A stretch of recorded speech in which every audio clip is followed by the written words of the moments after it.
निवेदन इतना है, शिव महापुराण की कथा जो पितरों की शांति के लिए, अधोगति में शांत हुए जीवों की शांति के लिए, गर्भ में कोई बच्चे अगर शांत हो गए 4 महीना 6 महीना 8 महीना 10 महीना या गर्भ से निकलने के बाद जो बच्चे शांत हो गए हैं, उन जीवों के कल्याण के लिए आप अगर शिव महापुराण की कथा श्रवण कर रहे हैं तो निवेदन केवल इतना सा रहेगा कि आप 7 दिन की कथा पूर्ण तरह से श्रवण करें। किसी को कथा का प्रसाद अगर बांटना है तो हम तो आपसे इतना ही कहेंगे कि जो लिंक आपके पास में आ रही है या जो कथा आप सुन रहे हैं, अपने रिश्तेदारों को भी फोन कर कर बोल दें कि महापुराण की कथा कुबेरेश्वर धाम से जीवों के कल्याण हेतु चल रही है। और एक निवेदन और, आप तो कथा में आ जाते हैं, आप तो कुबेरेश्वर धाम आ गए या आप अपने घर में बैठकर कथा श्रवण कर रहे हैं, तो कथा में आप तो पहुंच गए या कथा आपने श्रवण कर ली, पर आपका चित्त कथा में लगा ना लगा। आपने शिव महापुराण की कथा श्रवण करने के लिए बैठ तो गए, टीवी के सामने भी आप बैठ गए, कथा सुनने के लिए ऑनलाइन कथा श्रवण करने के लिए बैठ भी गए, पर आपका चित्त, आपका मन, आपकी बुद्धि, आपका विचार शंकर से जुड़ा कि नहीं जुड़ा, शिव महापुराण से जुड़ा कि नहीं जुड़ा, ये तो हमको नहीं मालूम। पर इतना जरूर मालूम है कि जिन जिन के घर में इस शिव महापुराण की कथा को पितृमोक्ष के अंतर्गत अपने घर में चालू करा और टीवी का वॉल्यूम अगर तेज कर कर आप श्रवण कर रहे हैं, तो जितनी दूर तक ये कथा जाएगी उतनी दूर में जो भी अधोगति में मरा होगा, जिसकी भी गति बिगड़ी होगी, उसकी तो मुक्ति हो जाएगी, उसका मोक्ष हो जाएगा। हमें ये नहीं मालूम कि आप सुन रहे हैं सही से कि नहीं सुन रहे। आप थोड़ी देर सुने, उठकर चले गए, फिर आए, फिर बैठ गए, या सोफे पे बैठे हो, पांव लंबे कर लिए, पलंग पर लेटे हो, आराम से श्रवण कर रहे हो। जिस भाव से श्रवण करो, कुर्सी पर बैठकर कथा श्रवण करो, अपने अपने घरों में जिस भाव से आप कथा सुन रहे हो, बस इतना सा निवेदन है। जैसे सुबह सुबह आरती लोग मंदिर में करते हैं तो चोंगा चला देते हैं, माइक चला देते हैं। क्यों चला देते हैं? कि उतने जितने भी लोग हैं उसको श्रवण हो जाए, वो आरती का संचार हो जाए। पर शिव महापुराण की कथा इस पितृ पक्ष में अगर आपकी दुकान पर, आपके घर में, आपकी कॉलोनी में चल रही है, तो वॉल्यूम थोड़ा तेज कर कर संपूर्ण जितने भी इस कोरोना महामारी में शांत हुए हो, या हमको तो दिखते ही नहीं है कि कोई जीव मर गया तो शांत होने के बाद वो इधर उधर भटक रहा है, पर शिव महापुराण के शब्द उसके कानों में जाएंगे, इस हवन का भाग उसके कानों में जाएगा, तो यह विश्वास है कि उस जीव का कल्याण स्वतः ही हो जाएगा। ना उसको पिंड की जरूरत, ना उसको तर्पण की जरूरत होगी, वो स्वतः ही तर जाए।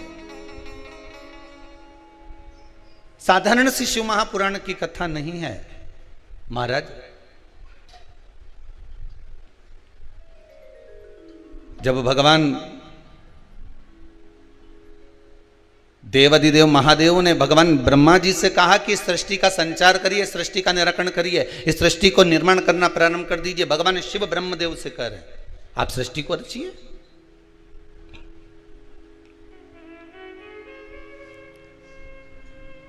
और ब्रह्मा जी ने सृष्टि की रचना करना प्रारंभ करी तो विचार करा कि मैं पहले सृष्टि को रचूं तो रचूं कैसे, क्या बनाऊं।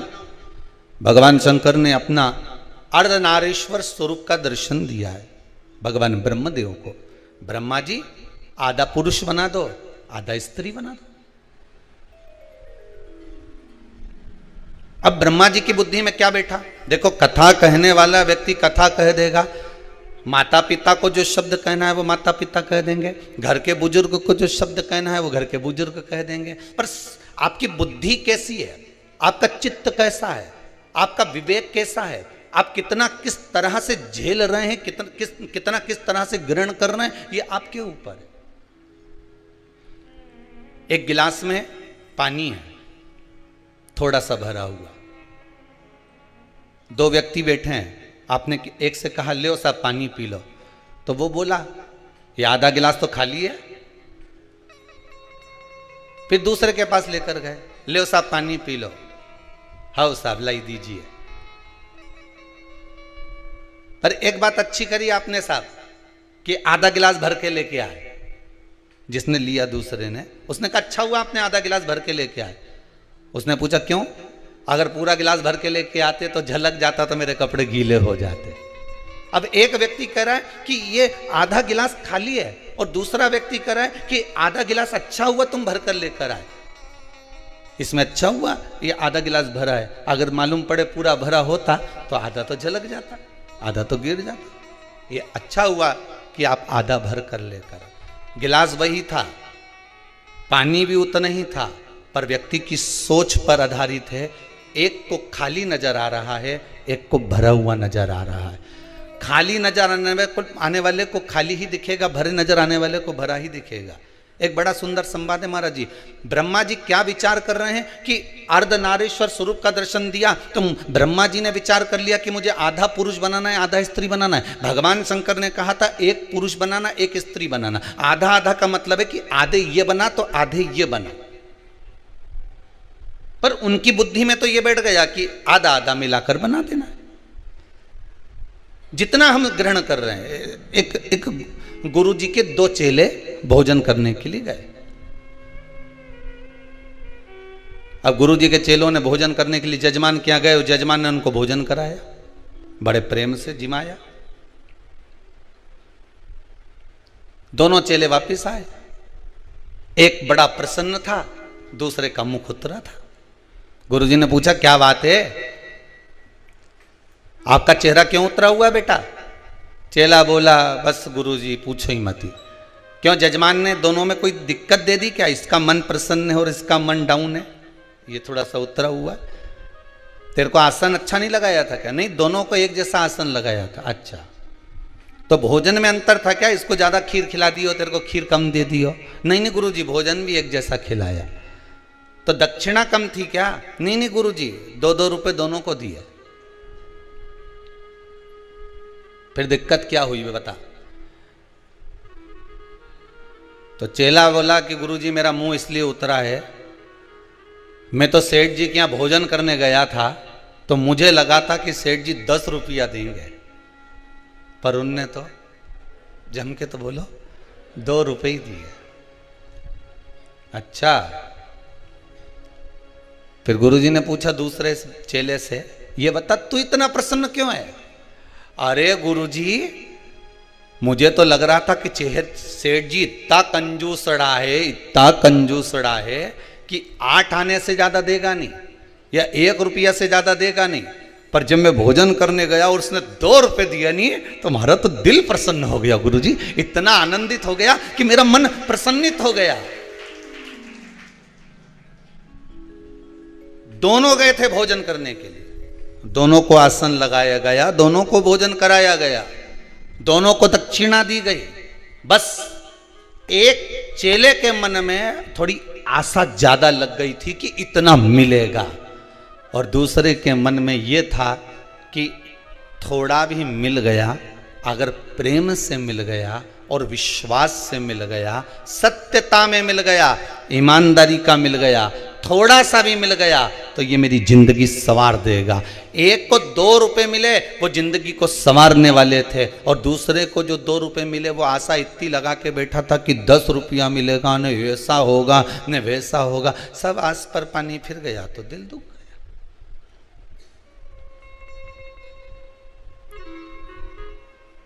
शास्त्र कितनी सुंदर बात कहता है, आशा एक राम जी से दूजी आशा छोड़ दे, नाता एक भोले जी से दूजा नाता तोड़ दे, साधु संगे राम रंगे अंग अंग रंगिए, जाई विधि राखे भोले ताई विधि रही है। तुम्हारे मन चित्त वृत्ति जिस भाव में भगवान रखे, उस भाव में रहने का प्रयास करिए। जहां भगवान जिस भाव से रखने का प्रयास करे आपको, उस भाव से रहिए महाराज। पर अपने जीवन को सत्यमय बनाओ, क्योंकि शंकर को सबसे ज्यादा, इस महा बेलपत्र से भी ज्यादा प्रिय मेरे शिव को अगर कुछ है तो क्या प्रिय है? जम के बोलिए जरा, सत्य प्रिय। शिव को अगर बेलपत्र से भी ज्यादा अगर कुछ प्रियता लगती है, मेरे भोलेनाथ को अगर इस बेलपत्र से भी ज्यादा प्रिय है, तो वो सत्य प्रिय है। सत्यम शिवम सुंदरम, सत्य प्रिय है। शंकर की प्रियता सत्य में है, शिव की प्रियता सत्यता में। और जब हम सत्य की ओर अग्रण्य होते हैं महाराज, जीवन सार्थक हो जाता है। शिव महापुराण एक बहुत सुंदर बात कहती है, अगर आपको अच्छी लगे इस रात पक्ष में तो उतार लेना, और श्राद्ध पक्ष में अच्छी नहीं लगे तो वो कंडा की रोज धूप देव, नहीं तो छोड़ देना। नहीं अच्छी लगे तो उतारना अपने जीवन में। शिव महापुराण की कथा एक बात बहुत अच्छी कहती है, जब तक शरीर चले और तुम्हारे घर में चले तब तक सारे पुण्य के काम कर लो। समझ में आ गया? समझ में आ गया ना? जितने आस्था पर कथा सुन रहे हो, जितने फेसबुक यूट्यूब पर कथा श्रवण कर रहे हो, जितने लोग ऑनलाइन कथा सुन रहे हो, आज शिव महापुराण की कथा को इस श्राद्ध पक्ष में जो पूर्वजों को समय है, पितरों का समय है, अधों का समय है, आहूतों का समय है, वासुकों का समय है, इस श्राद्ध पक्ष में एक चीज अपनी जिंदगी में उतार लीजिए कि जब तक शरीर चले और तुम्हारे घर में चले तब तक सारे पुण्य के काम कर लो, क्योंकि इसके बाद मौका नहीं मिल रहा है। इसके बाद मौका नहीं मिलेगा। शरीर नहीं चलेगा तो कुछ पुण्य कर पाओगा है? अब मन में सोचो कि मैं तो बढ़िया नवरात्रे का व्रत करूंगी, अब मालूम पड़े वो अभी कल ही कोई कह रहा था, कौन कह रहा था हमारे को याद नहीं आ रहा, कल कोई कह रहा था गुरुजी हमारे वो एक रिश्तेदार हैं, उनने सावन के महीने में पूरे महीना व्रत करा। हमने कहा हमने तो एक बार भी कथा में नहीं कहा, हमने कभी बोला? हम तो कहते हैं कि बल्लभ कुल की एकादशी करो तो बकरी जैसे चरो। ये जजमान लोग पूछते रहते हैं कि गुरुजी कथा सुनेंगे तो व्रत रखना जरूरी है। हमने कहा खूब खाओ, डट के, मना नहीं।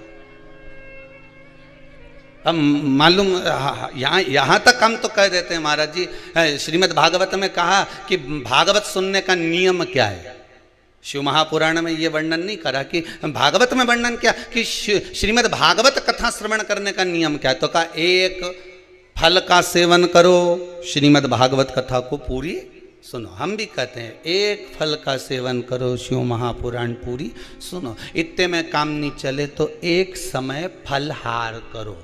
फरियाल नहीं बोला है, फरियाल एक अलग डिजाइन हो गई है, फलहार एक अलग डिजाइन हो गई। फरियाल में वो साबूदाने की खिचड़ी, बर्गर, चिप्स और मैं भूल गया, राजगिरे की पूड़ी और खीर और आलू का हलवा, ये सब फरियाल में आ गया। फलहार में केवल फल का एक समय फलहार करो, पर शिव महापुराण की कथा पूरी सुनो। इतने में भी काम नहीं चले तो एक समय फलहार करो, दूसरी समय फरियाल करो। अब आई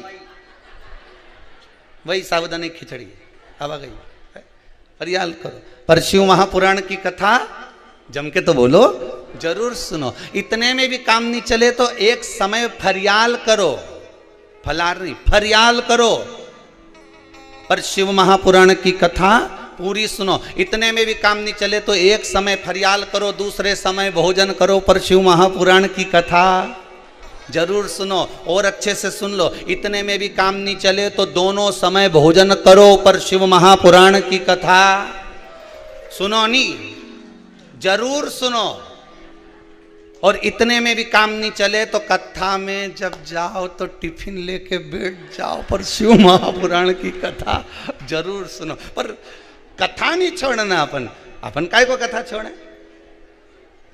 खाना न छोड़ा, पीना न छोड़ा, हरि भजन क्यों छोड़ दिया, जाना न छोड़ा, आना न छोड़ा, फिर सत्संग जाना क्यों छोड़ दिया। हमें कथा नहीं छोड़ना, कथा तो हम सुनेंगे चाहे कुछ भी हो जाए।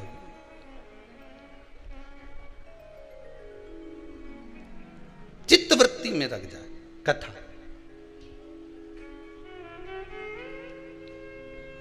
एक को भरा हुआ नजर आ रहा है, एक को हल्का नजर आ रहा है। हम कथा कैसे छोड़ दें? आप जिस भाव से श्रवण कर रहे हो, जिस भाव से आप सुनना चाहते हो, उस भाव से सुनो। नवरात्रि में गुरुजी हम भूखे रहकर कथा सुने। कहा हम, वो कह रहा था कोई कि हमारे रिश्तेदार ने सावन का व्रत करा, कुछ नहीं खाया, फिर अब वो आपसे मिलने का कर। हमने कहा मिलना क्यों, ये तो बताओ।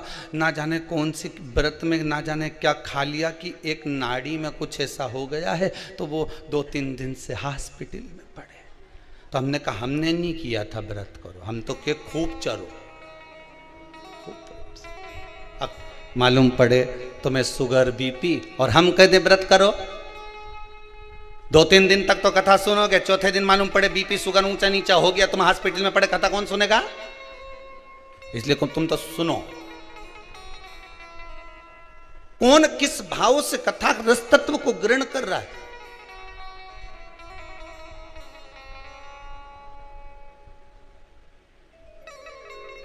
श्राद्ध पक्ष चल रहा है, बस अपने जीवन में एक बात को अच्छे से उतार लेना, जब तक शरीर चले और तुम्हारे जम के तो बोलो घर में चले, तब तक सारे पुण्य के काम कर लो। यज्ञ, हवन, कथा, सत्संग, दान, पुण्य, संकीर्तन सब कर लो। नहीं तो इसके बाद जब शरीर नहीं चलेगा और तुम्हारे घर में नहीं चलेगी ना, तो छोरा से कहोगे बिठले सभा समिति में 500 रुपये डाल दे रे छोरा, ले 500 रुपये डाल दे। और बूढ़ी अम्मा ने कहा 500 रुपये कैसे डाल दूं, लो पहले 500 रुपये दो। ने छोरा के तुमने पर्स में से 500 रुपये निकाल के दिया, छोरा से कहा ये 500 रुपये ले और तेरे मोबाइल से या फिर बैंक में जाके वो 500 रुपये बिठले सेवा समिति में जमा कर। अब मालूम पड़े छोरा ने तो जमा करने की जगह करना था यहाँ कर दिया वही मैडम को। मैडम भी खुश, क्यों जी आज 500 कैसे जमा करा कि डोकरी वहां भेज रही थी, मैंने यहाँ भेज दिया। अब तो जा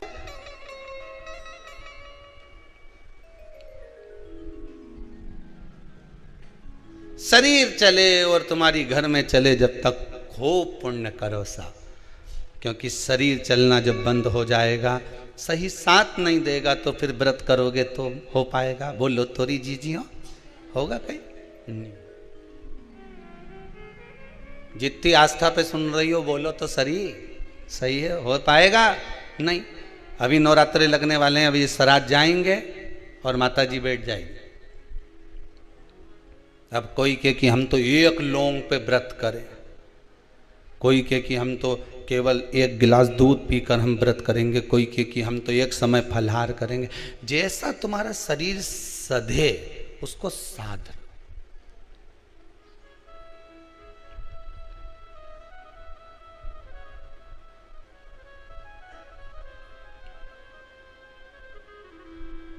जैसा शरीर सधे।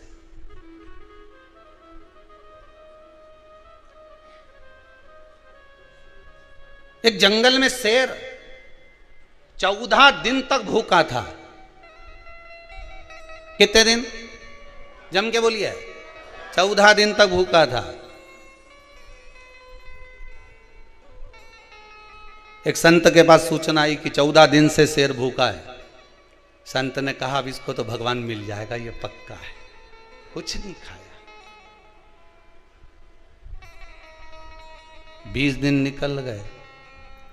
संत को लगा कि इतना दिन इसने अन्न नहीं खाया, भाग्रण नहीं करा, मांस नहीं खाया, फिर इसको भगवान क्यों नहीं मिला?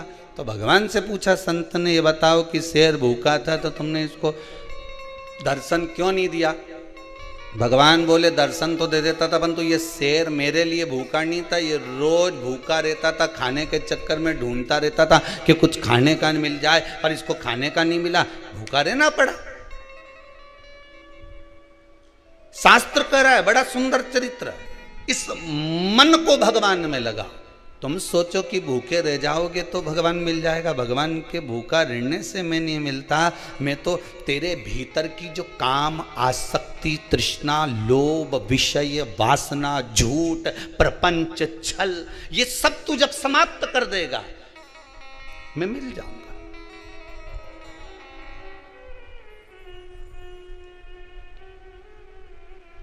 दूसरों की स्त्रियों के प्रति, नारियों के प्रति, कन्याओं के प्रति दृष्टि तो तुम्हारी गलत है, और केवल नवरात्रे में 9 दिन व्रत रख के तुम ऐसे हो जाओ कि मैं तो एकम से लेके 9वीं तक कहीं नहीं खाऊं।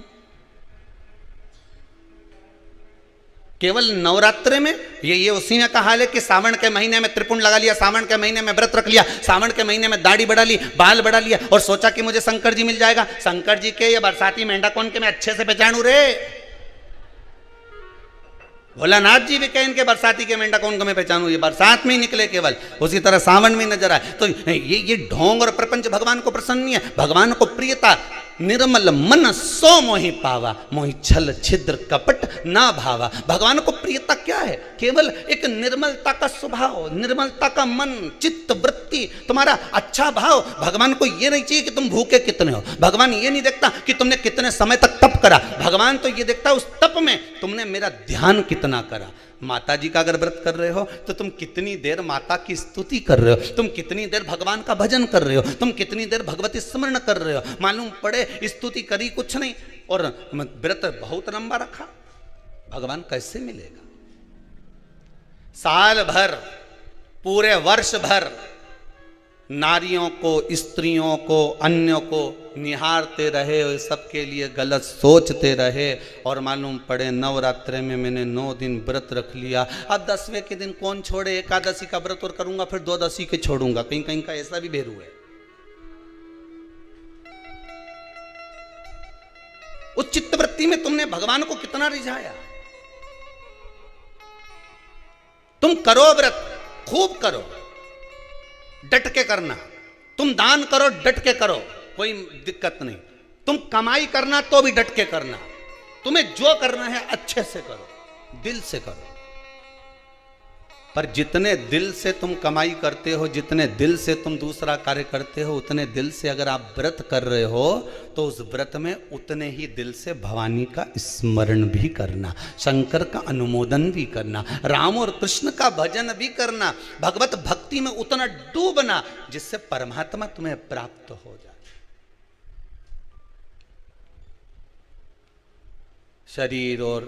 शरीर चले और घर में तुम्हारी चले तो खूब पुण्य कर लो, भजन करो।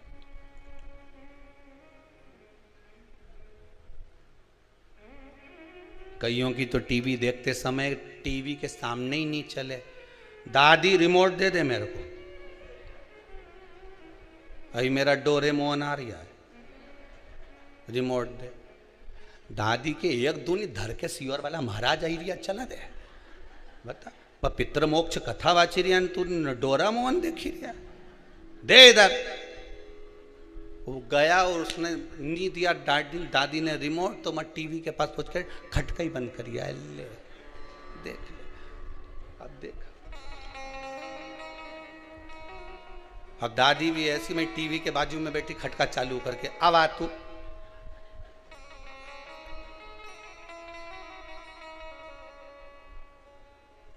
देखो एक बात आपको कहें, छोटे बच्चों को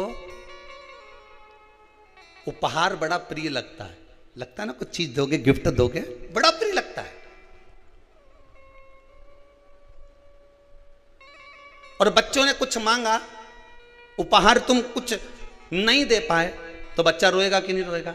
अरे बोलो तो जम के, इतनी दूर गई थी, सीहोर गई थी, कथा सुनने गई थी, मेरे लिए क्या लाई? अब उसको समझाओ कि भैया सीहोर तो माँ कुबेरेश्वर धाम से 12 किलोमीटर दूर था, वहाँ जंगल में तो महाराज ने कुबेरेश्वर महाराज के बिठाया, वहाँ ना तो बिस्कुट मिले, ना चिप्स मिले, ना वहाँ पर कच्छू मिले, बस दोनों टाइम महाराज जी भोजन करा दे, एक बार नाश्ता करा दे, 2 बार चाय पिला दे, छुट्टी। अब यहाँ कहाँ जाए इतनी दूर, बताओ तो मेरे लिए क्या लाई? अब बच्चों को उपहार प्रिय है और मालूम पड़े तुम बच्चों को उपहार नहीं दोगे तो रोएगा कि नहीं रोएगा? अगर उपहार तुमने कोई चीज देना चाहिए और बच्चे को नहीं दी तो वो रोएगा, पर जो उसके हित में होगा वही तो तुम दोगे। बोलो तो सही, जो अहित का होगा वो दोगे क्या? एक बात अपनी जिंदगी में उतार लीजिए, उपहार बच्चों को नहीं दिया तो थोड़ा समय रोएगा, फिर चुप हो जाएगा, पर बच्चों को यदि अच्छा संस्कार नहीं दिया तो जिंदगी भर रोएगा, फिर कोई चुप नहीं करा पाए।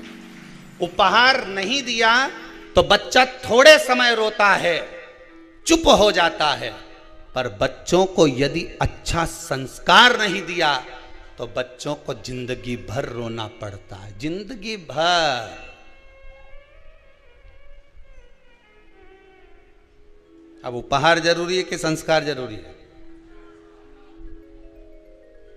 जिस घर में पानी की कमी होती है, जिस गांव में पानी की कमी होती है, वहाँ की फसल बिगड़ जाती है। जहाँ संस्कारों की कमी, वहाँ की नस्ल बिगड़ जाती है। हम पहले भी कथा में बोले हैं, जिसको दुनिया चुनती है वो संसद में जाकर बैठता है, और जिसको मेरा शंकर चुनता है वो शिव महापुराण में जाकर बैठता है। अगर आप भी टीवी के सामने, भले आस्था चैनल के सामने शिव महापुराण की कथा को, पितृमोक्ष शिव महापुराण की कथा को, इस पावन पितृ शांति यज्ञ का दर्शन कर रहे हो, पितृ शांति हवन का दर्शन कर रहे हो, इन ब्राह्मणों के द्वारा निर्मित इस पावन 24,000 श्लोक की इन आहुतियों का दर्शन कर रहे हो, शिव महापुराण का दर्शन कर रहे हो, ब्राह्मण भोज का दर्शन कर रहे हो, भोजन भंडारे का दर्शन कर रहे हो, गौ माता का दर्शन कर रहे हो, तो भाग्यशाली समझना। जिसको मनुष्य चुनता है वो संसद में बैठता है, जिसको मेरा शंकर चुनता है वो सत्संग में बैठता है, वही शिव महापुराण में बैठता है। ये तो तुम्हारे हाथ में रिमोट रखा है, बदल सकते हो टीवी, पर तुम्हारा चित्त, तुम्हारी वृत्ति, तुम्हारा मन शंकर से अगर लगा हुआ है तो समझ लेना तुम कथा नहीं सुन रहे हो। अगर आपका मन कथा में लगा हुआ है तो आप कथा नहीं सुन रहे हो, शंकर कथा को श्रवण कर रहे हैं, शिव सुन रहे हैं। और आपके घर में अगर टीवी चल रही है, शिव महापुराण की कथा मोबाइल पर, फेसबुक पर, यूट्यूब पर या टीवी पर चल रही है, उसका जो वॉल्यूम बढ़ा हुआ है, उसके शब्द जैसे सिंह गर्जना करता है, शेर धाड़ता है, तो छोटे छोटे जीव भाग जाते हैं, हिरण आदि छोटे छोटे पक्षी पशु भाग जाते हैं। उसी तरह जब शिव महापुराण के शब्दों की गर्जना होती है तो ना जाने कितने पाप कर्म हमारे चले जाते हैं और ना जाने कितने जीवों का कल्याण हो जाता है मात्र उसकी गर्जना से, मात्र शिव महापुराण के स्मरण से, शंकर के अनुमोदन से। ब्रह्मा जी ने केवल एक उनकी चित्तवृत्ति से विचार कर लिया, ब्रह्मदेव ने। ब्रह्मा जी विचार करे कि मुझे आधा आधा बनाना था, तो ब्रह्मा जी ने दोनों को जोड़ के बना दिया। अब जो जुड़ के बना ना वो किन्नर उत्पन्न हो गए, आधा पुरुष आधा स्त्री। भगवान विष्णु जब भगवान देवाधिदेव महादेव के साथ निकले भ्रमण के लिए आए, उनने देखा, किन्नरों को देखकर भगवान विष्णु को हंसी आ गई। भगवान शंकर को अच्छा नहीं लगा, प्रभु ये आपने गलत कर दिया, आप हंसे क्यों इन पे? कि भगवान विष्णु बोले भगवान महादेव जी से, आपने बोला था सृष्टि को रचने के लिए, आपने कहा था आधा पुरुष बनाना आधा स्त्री बनाना, ब्रह्मा जी ने दोनों को भेला करके बना दिया। अभी आपको कथा में कहा जिसकी बुद्धि में जैसा होगा कथा वैसी मिलती है। आप अच्छा सोचकर कथा सुनोगे तो आपको अच्छी मिलेगी। आपने कथा में अगर बैठे हो और बुराइयां छाटना चालू कर दी कि महाराज जी ने क्या बोला क्या नहीं बोला, क्या करा क्या नहीं करा, तो तुम केवल बुराई छाटने बैठे हो तो बुराई ही मिलेगी।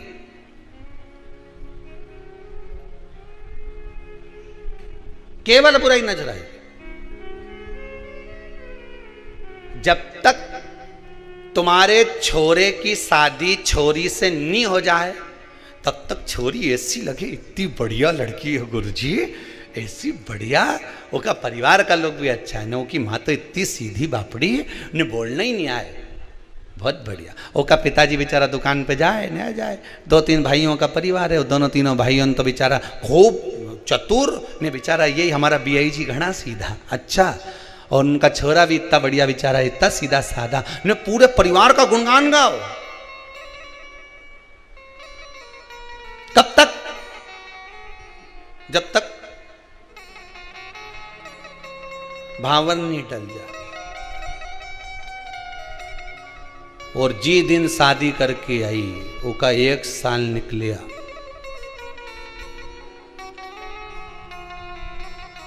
उसके बाद तो मोबाइल पे बात करने की भी डिजाइन बदल।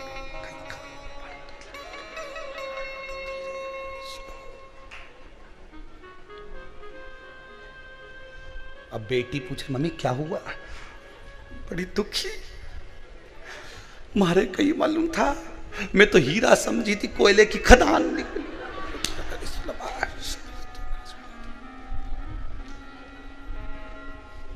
वो ऐसो कोई नहीं रे, या हीरा को परखियो राम, कोई नहीं रे। अभी तुम्हारी दृष्टि अच्छी थी इसलिए उसकी माता भी अच्छी लग रही थी। बोलो सही है कि गलत है? अभी तुम्हारी दृष्टि अच्छी थी इसलिए उसके पिता भी अच्छे लग रहे थे। बोलो सही है कि गलत है? तुम्हारी दृष्टि अच्छी थी, तुम सीधी थी, इसलिए सामने वाले सीधे नजर आ रहे थे। बहू आने के बाद तुम टेढ़ी हो गई तो जम के बोलो सामने वाला भी टेढ़ा हो गया। दृष्टि का भेद है महाराज, इसके सिवाय कुछ भी नहीं है। अब क्या कह रही है? ये सब उसकी माँ सिखा रही है। पहले क्या बोल रही थी? उसकी माँ तो ऐसी पगली होके कहीं नहीं यार, बेचारी सीधी सादी। हाँ उसकी चाची उन तेज न, उसका छोटा भाई तेज न, वो तेज, पर माँ सीधी न, उसका बाप सीधा। अब कौन नजर आ रहा है? वो तो जब जाए नहीं जब उसकी माँ कहीं ना कहीं सिखाए। अब ये कौन बोल रही है? जम के बोलो जरा। सास बोले तो हम सासू से ये पूछें, ईमानदारी की बात बताओ, दृष्टि का भेद है। काला कलर का चश्मा पहनोगे तो सब काले ही नजर आएगा, धर्म का चश्मा पहनोगे तो सब धार्मिक नजर आएगा, पुण्य का चश्मा पहनोगे सब पुण्यवान नजर आएगा, चोरी का चश्मा पहनोगे सब चोर नजर आएगा, संस्कारवान का चश्मा पहनोगे सब संस्कारवान नजर आएगा। धर्मात्मा को धर्मात्मा दिखता है, पुण्यात्मा को पुण्यात्मा दिखता है, पापी को पापी दिखता है, कपटी को कपटी दिखता है, बेईमान को बेईमान दिखता है, छली को छली दिखता है, प्रपंची को प्रपंची दिखता है, झूठे को झूठा नजर आता है। जैसी आपकी दृष्टि होगी सामने वाला वैसा नजर आएगा। आप टेढ़े हुए तो सब जम के बोलो टेढ़े नजर आने लगे। आप बुराई देखना बंद कर दो। हमारी बहू जैसे पहले बोलती थी ना, इतनी बढ़िया है, इतनी बढ़िया, सब बढ़िया है, सब आनंद है, सब चीज में। अब अच्छा देखो तो सरी। अरे वाह, दुर्योधन को कोई अच्छा ही नहीं मिला। भगवान के संसार में कहीं का अच्छा नहीं, सब बेकार। और युधिष्ठिर से कहा पूरे संसार में एक आध तो ढूंढ ला कहीं का पूरा, कि सब अच्छे। दोनों की दृष्टि में अंतर था, वो बुरा देखे नहीं वो अच्छा देखे। दुनिया के लोगों की आदत है, यहाँ तो भगवान में लोग बुराई ढूंढ लेते हैं। वारे भगवान बांके बिहारी गजब, कितना लड्डू खाता हो तुम गजब। गणेश जी महाराज क्या लड्डू में चकाचक रहे हो, कितना भोग लगे गणेश जी महाराज तुमके, कितना। गणेश जी महाराज मन में सोच रहे मेरी जगह आके तो बैठे एक बार, न हिलूं न डुलूं, बस ऐसे ही बैठे रहे। आके बैठ जरा एक बार, मालूम पड़ जाएगा कि लड्डू खाऊं कि नहीं खाऊं। ये इतना लोग मेरा दर्शन करने आए, इतना प्राण खा जाए कि लड्डू खाने की फुर्सत ही नहीं मिले। कई लड्डू खाओ।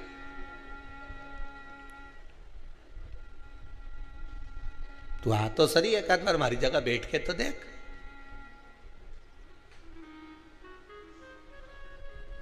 मैं 3 घंटा कथा में बैठे हुआ सियोर वाली महाराज की तो बाबा रामदेव का सारा आसन लगा ले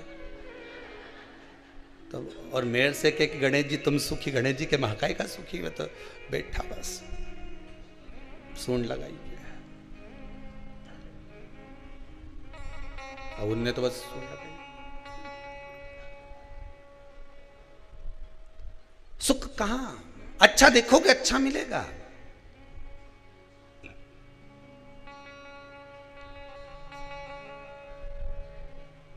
कितना खर्च करने के बाद भी सुख का अनुभव नहीं होता। शादी में कितना खर्च करते हो? 2-4-5 लाख रुपए तो बड़ी बड़ी शादियों में तो 50-50 लाख खर्च हो जाता है, 5-5, 10-10 लाख खर्च हो जाता है। सब आइटम जोरदार जोरदार बनना चाहिए, गुलाब जामुन, इमरती, भजिया, पकोड़ा, मीन चाउमीन, ये और पानी पतासा, और ये सब तैयारी खूब जोरदार करी। गरम की गरम माल खिलाया, बीआईजी के खूब जोरदार खिलाया। और कहीं कथा सत्संग में जाओ, ठंडी पूड़ी मिले, बोलो जम के खाओ कि नहीं खाओ, उसमें भी क्या जोरदार भोजन बना साहब। भगवान का प्रसाद में तो आप रूप स्वाद आ जाए। तो यही स्वाद में शादी में क्यों नहीं आए? लाखों रुपए खर्च करे, कितना खर्चा करा।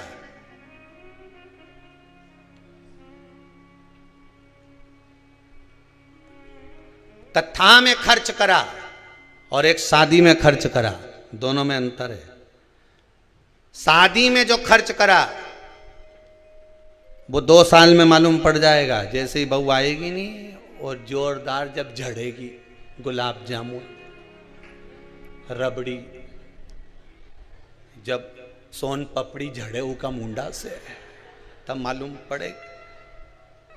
और एक कथा में जब खर्च करा, कथा में तुमने जो खर्च करा, इतने लोग तुम्हारे दान से, पुण्य से, ये जो लोग ऑनलाइन कथा श्रवण कर रहे हैं अपने पूर्वजों के लिए, जो ब्राह्मण भोज के लिए, गौ माता के लिए, मंदिर निर्माण के लिए जो दान देते हैं, जो तुमने पुण्य करा, दान करा, सत्कर्म करा, कथा में कहीं खर्च करा, और वो खर्च करा हुआ जो तुमने शादी में खर्च करा ने वो झड़े, और यहां जो खर्च करा वो यहां नहीं झड़े, वहां ऊपर जाके झड़े। स्वयं पितृ देवता झड़ते हैं, स्वयं हमारे घर के पूर्वज, हमारे घर के पितृ, हमारे घर के आहूत, हमारे घर के वासुक के धन्यवाद देते हैं कि मेरे घर का पोता, मेरे घर का बेटा, मेरे घर की बहू, मेरे घर का परिवार का व्यक्ति शिव महापुराण की कथा करवा रहा है, सुन रहा है, दान कर रहा है, पुण्य कर रहा है, सत्कर्म कर रहा है। मेरे घर के बच्चे इस पितृपक्ष में शंकर की कथा का अनुमोदन कर रहे हैं, जिससे मेरा कल्याण हो रहा है, मुझे कुछ प्राप्त हो रहा है।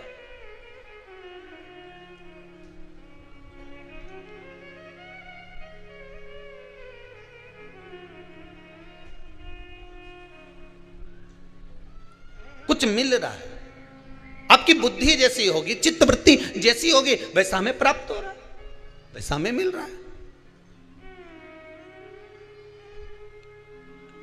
अच्छा, एक बात तो समझ में नहीं आए मेरे को कि ये अभी तो अपन फिर भी समझ जाएगा, जो अभी की पीढ़ी है ना, ये तो समझ जाएगी कि एकम का श्राद्ध, ने द्वितीया का श्राद्ध, ने तृतीया का श्राद्ध, ने चतुर्थी का श्राद्ध, ने पंचमी का श्राद्ध। पर इनके जब अंग्रेजी स्कूल में पढ़ा देंगे और ये जब वहाँ विदेश में नौकरी करने जाएंगे तो कहीं तुम्हें याद करे?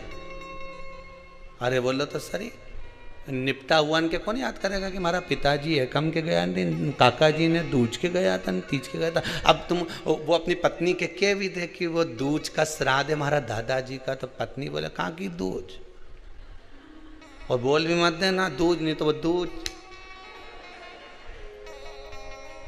तुम दूज बोलो वो दोचे, वो कहाँ की दूज, मैं तो पहचानू ही नहीं है दूज के। पति बोले फर्स्ट, सेकंड, हाँ तो ये सेकंड कब सेकंड, तो पति फिर समझाए शुक्ल पक्ष का कि कृष्ण पक्ष का कि ऐसा के। अब पढ़े लिखे बच्चों को कौन समझाएगा कि ये दूज है कि तीज है। इसीलिए कथा कह रही है शरीर चले और तुम्हारी घर में चले तब तक पुण्य कर लो दादा, नहीं तो सेकंड और फर्स्ट में फंसा देंगे।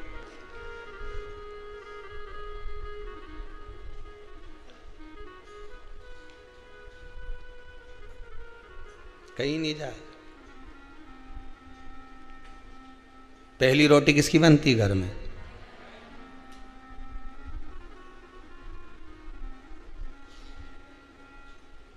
पर जिसके यहां बहुत जल्दी रहे, नहीं मेरे को जाना, जल्दी रोटी बना, उन्होंने कहा अभी बना के ले ने 2 पराठा, और वो पहले नंबर का पराठा ही ले जाके दे दिया।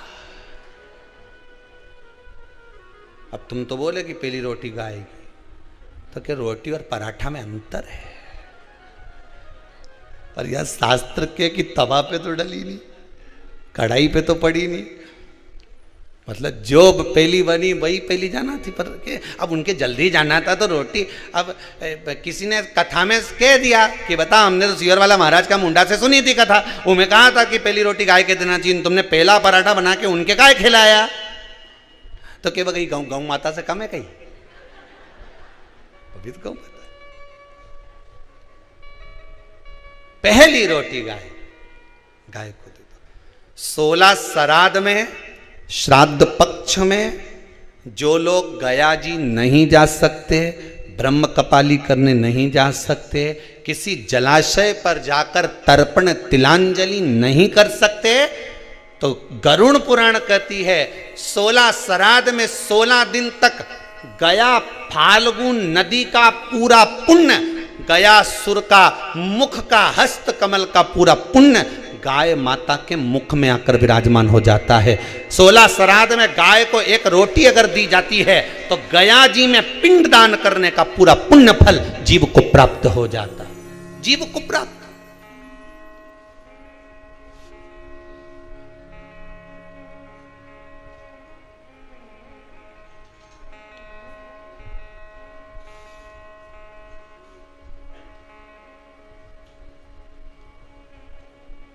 पूरा पुण्य प्राप्त हो जाता है। अगर गया नदी नहीं जा सकते, फाल्गु पर नहीं जा सकते, गया का पिंड करने नहीं जा सकते, दो चीजें अपने जीवन में उतार लीजिए। एक 16 श्राद्ध में हमें गाय को रोटी देना है, खूब तला हुआ, खूब पका हुआ, खूब घी में या तेल में तरबतर गौ माता को नहीं देना। उसका कारण क्या है वो भी समझ लीजिए। रोड पर कॉलोनियों में जो गाय घूमती हैं, इन रोड पर कॉलोनियों में घूमने वाली गाय जगह जगह पर पॉलीथीन वगैरह खा लेती है। वो लोग खाती कि नहीं खाती? पॉलीथीन जब गाय खाती है तो उसके पेट में जम जाता है, उससे गाय के पेट में कैंसर हो जाता है। उसको तुम अच्छा पदार्थ खिलाओगे तो गाय हो सकता है कि बीमार पड़ने लगे। इसलिए ज़्यादा घी का, तेल का कोई पदार्थ गौ माता को ज़्यादा ना दीजिए।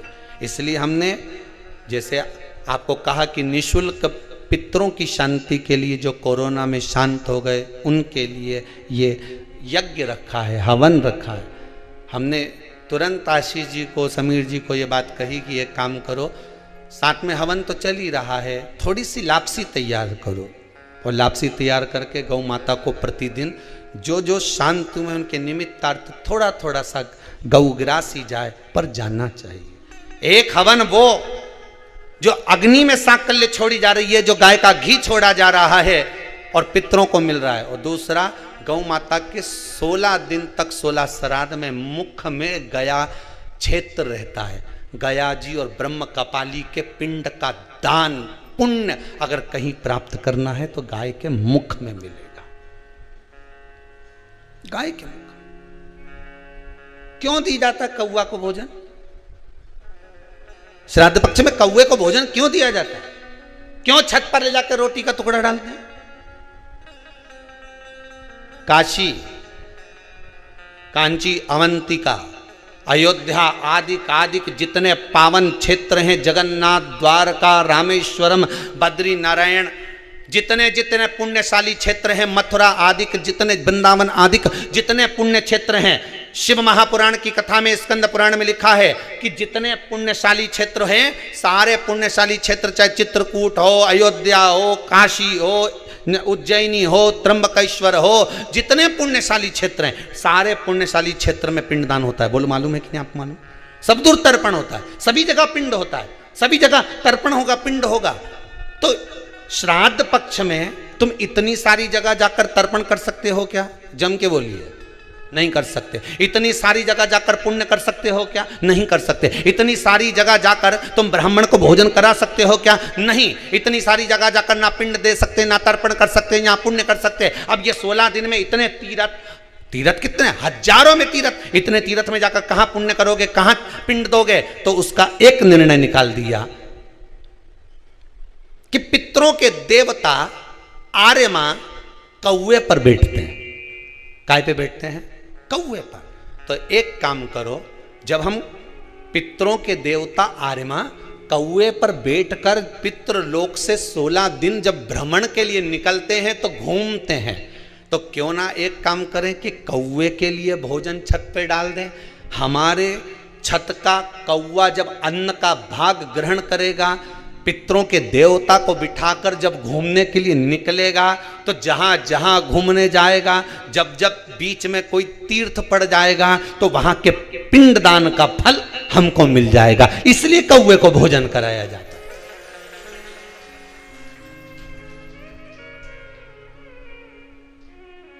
कौवे को भोजन कराने का कारण ही यही है।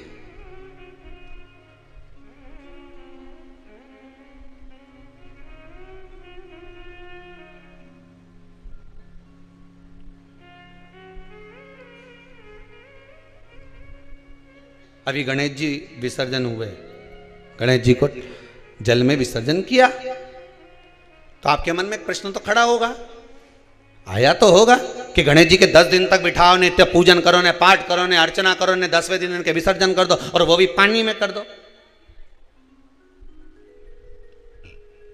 पानी में विसर्जन करो। तो ये कहां लिखा कि जल में विसर्जन करो? श्रीमद् भागवत पुराण की रचना जब वेद व्यास जी महाराज करने के लिए बैठे, वेद व्यास जी ने सुखदेव जी से कहा कि मैं मंत्र बोलूंगा, मैं श्लोक बोलूंगा, इसको लिखेगा कौन? तो सुखदेव जी ने बोला गणेश जी से विनती करो। गणेश जी से कहा कि आप लिखोगे? गणेश जी बोले मैं लिखने को तैयार हूं, पर बोलते बोलते तुम रुक गए तो मैंने भी लिखना छोड़ दूंगा, उसके बाद मैं भागवत को विराम दे दूंगा, मैं आगे नहीं लिखूंगा। अब वेद व्यास जी बड़े चक्कर में पड़ गए, क्या करें? तो गणेश जी से कहा मेरे श्लोकों में कुछ गड़बड़ी हो सकती है, उसमें से गलती को छांटना पड़ेगा, फिर लिखना पड़ेगा। कितना सुंदर संबोधन श्री वेद व्यास जी ने कहा कि मैं जो श्लोक बोलूंगा आपको लिखने के लिए, उसमें मैं कुछ गलती करूंगा, उस गलती को छांटना है, तब श्लोक लिखना है। क्यों कहा वेद व्यास जी ने ये बात? गणेश जी भगवान है, वेद व्यास जी कहते हैं मैं तो संसारिक मनुष्य हूं ना, गलती तो कर सकता हूं। गलती कौन करता है? जम के बोलो भगवान गलती करता है क्या? नहीं, गलती कौन करेगा? मनुष्य। गलती मानव करेगा, गलती मनुष्य करेगा। और गलती करने के बाद अगर हमसे अपनी जिंदगी में कोई गलती हो जाती है तो एक बार क्षमा मांगने में कुछ जाता है क्या? प्रणाम करने में कुछ जाता है क्या? निवेदन करने में कुछ जाता है क्या? नहीं। गलती हो गई मुझसे, तो गणेश जी आप गलती को छांटना, लिखना। गणेश जी महाराज लिखने बैठ गए। लिखते लिखते लिखते लिखते 10 दिन हो गए गणेश जी महाराज को। शरीर में ताप पड़ने लगा गणेश जी महाराज के। वेद व्यास जी ने गणेश जी के हाथ का स्पर्श करा तो शरीर तो तप रहा था। वेद व्यास जी ने वहीं पर श्रीमद् भागवत के श्लोकों को विराम दे दिया। अब नहीं बोले। गणेश जी लिखते लिखते लिखते लिखते लिखते लिखते थक गए, ताप पड़ गया, शरीर गर्म हो गया। वेद व्यास जी ने कब करूं क्या? 10 दिन से लिख रहे हैं और शरीर पर ताप पड़ रहा है, करा क्या जाए? उन्होंने गणेश जी का हाथ पकड़ा, उठाया और कहा चलो प्रभु हमारे साथ में। वेद व्यास जी गणेश जी को ले गए और ले जाकर शीतल जल में श्री गणेश जी महाराज को बिठा दिया। गणेश जी को पानी के अंदर उनको विराजमान कर दिया कि अब आप ताप को थोड़ा ठंडा कर लीजिए। शीतल जल में बिठाया। उस दिन से नियम हो गया कि 10 दिन गणेश जी बैठते हैं और फिर उनका विसर्जन होता है पानी के अंदर, जल के अंदर, शरीर का ताप मिट जाए। तो गणेश जी ने वचन दिया है वेद व्यास जी महाराज को, आपने मेरे ताप को मिटाने के लिए मुझे जल में बिठाया है। जो मुझे जल में विसर्जन करेगा मेरा ताप तो मिटेगा ही, साथ में जो मुझे जल में विसर्जन करेगा उसके जीवन के भी ताप को मैं मिटा दूंगा, उसके जीवन के ताप को मैं मिटा दूंगा। ताप मिटा दिया।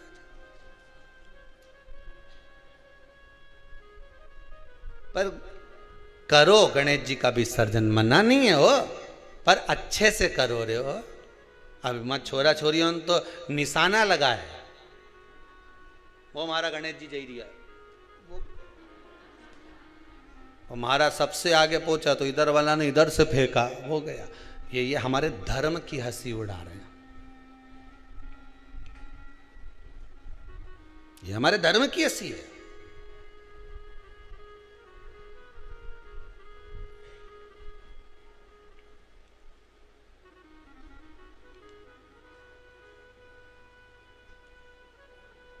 धर्म को बचाने का प्रयास एक हिंदू ही कर सकता है। आप बचाइए। अभी एक जगह पर कहीं कार्यक्रम था और वहाँ 2-4 लोग मिलने के लिए आए, और मिलने के लिए आए तो उनमें से एक बोले कि गुरुजी ये सब आपको राम राम कहेंगे, जय श्री कृष्णा कहेंगे, पर ये जो भैया साथ में आए ना, ये बड़े चिढ़ते हैं भगवान के नाम से, ये कभी राम राम नहीं कहेंगे। हमने कहा अच्छी बात है, नहीं कहेगा तो मत कह दो। काय का काम काज है इनका? तो कि वो ढोल पार्टी है इनकी और ये सब बाजे माजे का काम जोरदार। हमने कहा ठीक है, मत कहने दो। तो हमने भी प्रैक्टिकल करके देखा, भैया राम राम नहीं बोला। हमने कहा जय श्री कृष्णा नहीं बोला। हमने कहा हर हर नहीं बोला। अब मन में तो बात चुभे कि बताओ ये ऐसा कि गुरुजी ये जिस पंथ का है उसी पंथ का ले ही नहीं राम का नाम, कृष्ण का नाम, शिव का नाम। हमने भी मन में सोचा, रे महादेव तूने अच्छे अच्छे बहरू के सुधार दिया दादा, ये कहां से आया?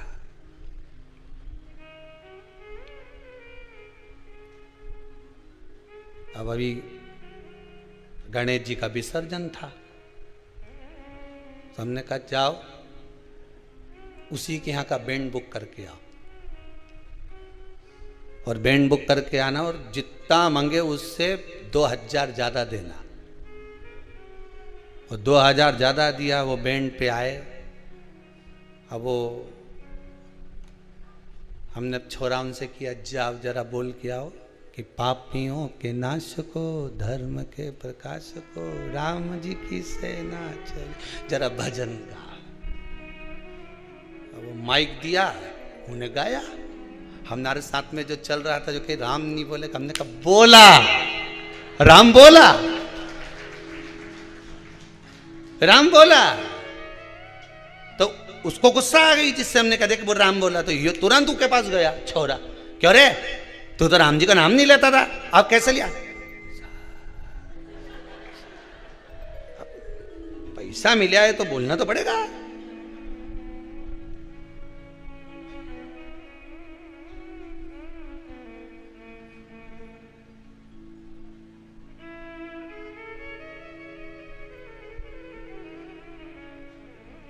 पूरी दुनिया धन रुपया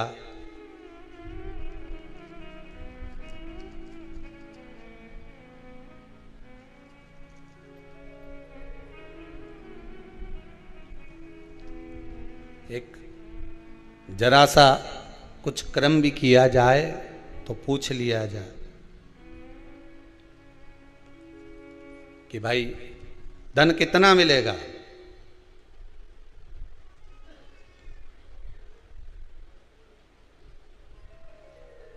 कितना प्राप्त होगा।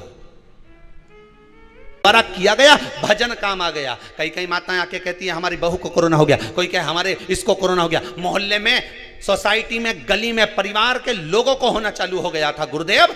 पर शंकर की कथा सुनते रहे तो विश्वास था कि मुझे नहीं घेर सकता। यह विश्वास आपका जीत गया। धन सब जगह पर काम आ सकता है, पर धन मृत्यु की सैया पर काम नहीं आता।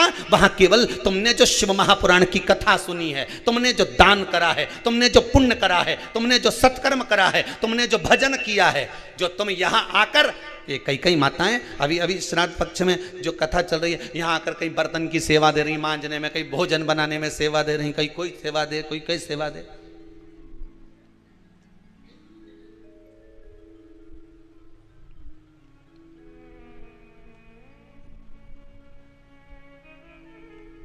सेवा तुम कर रहे हो।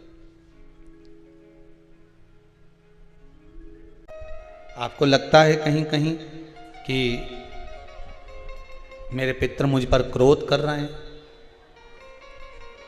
आपको कभी कभी लगे कि मेरे ऊपर पितृ दोष लगा हुआ है, या पितरों का श्राप लगा हुआ है, या हमारे यहाँ पर लोग अधोगति में ज़्यादा मर जाते हैं, हमारे यहाँ ये काम ज़्यादा हो जाता है।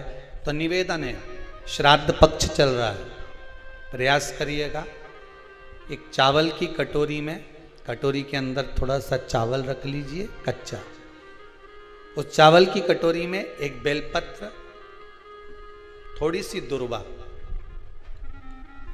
बांधकर पानी का मटका, परिंदा या जहां अपना रसोई घर में जल रखते हो, उस कटोरी को वहां पर 2 दिन 3 दिन तक रख दो। वैसे तो 16 दिन रखो ज़्यादा अच्छा था, पर जो दिन अपने को मालूम है 2-3 दिन उसको रख दीजिए।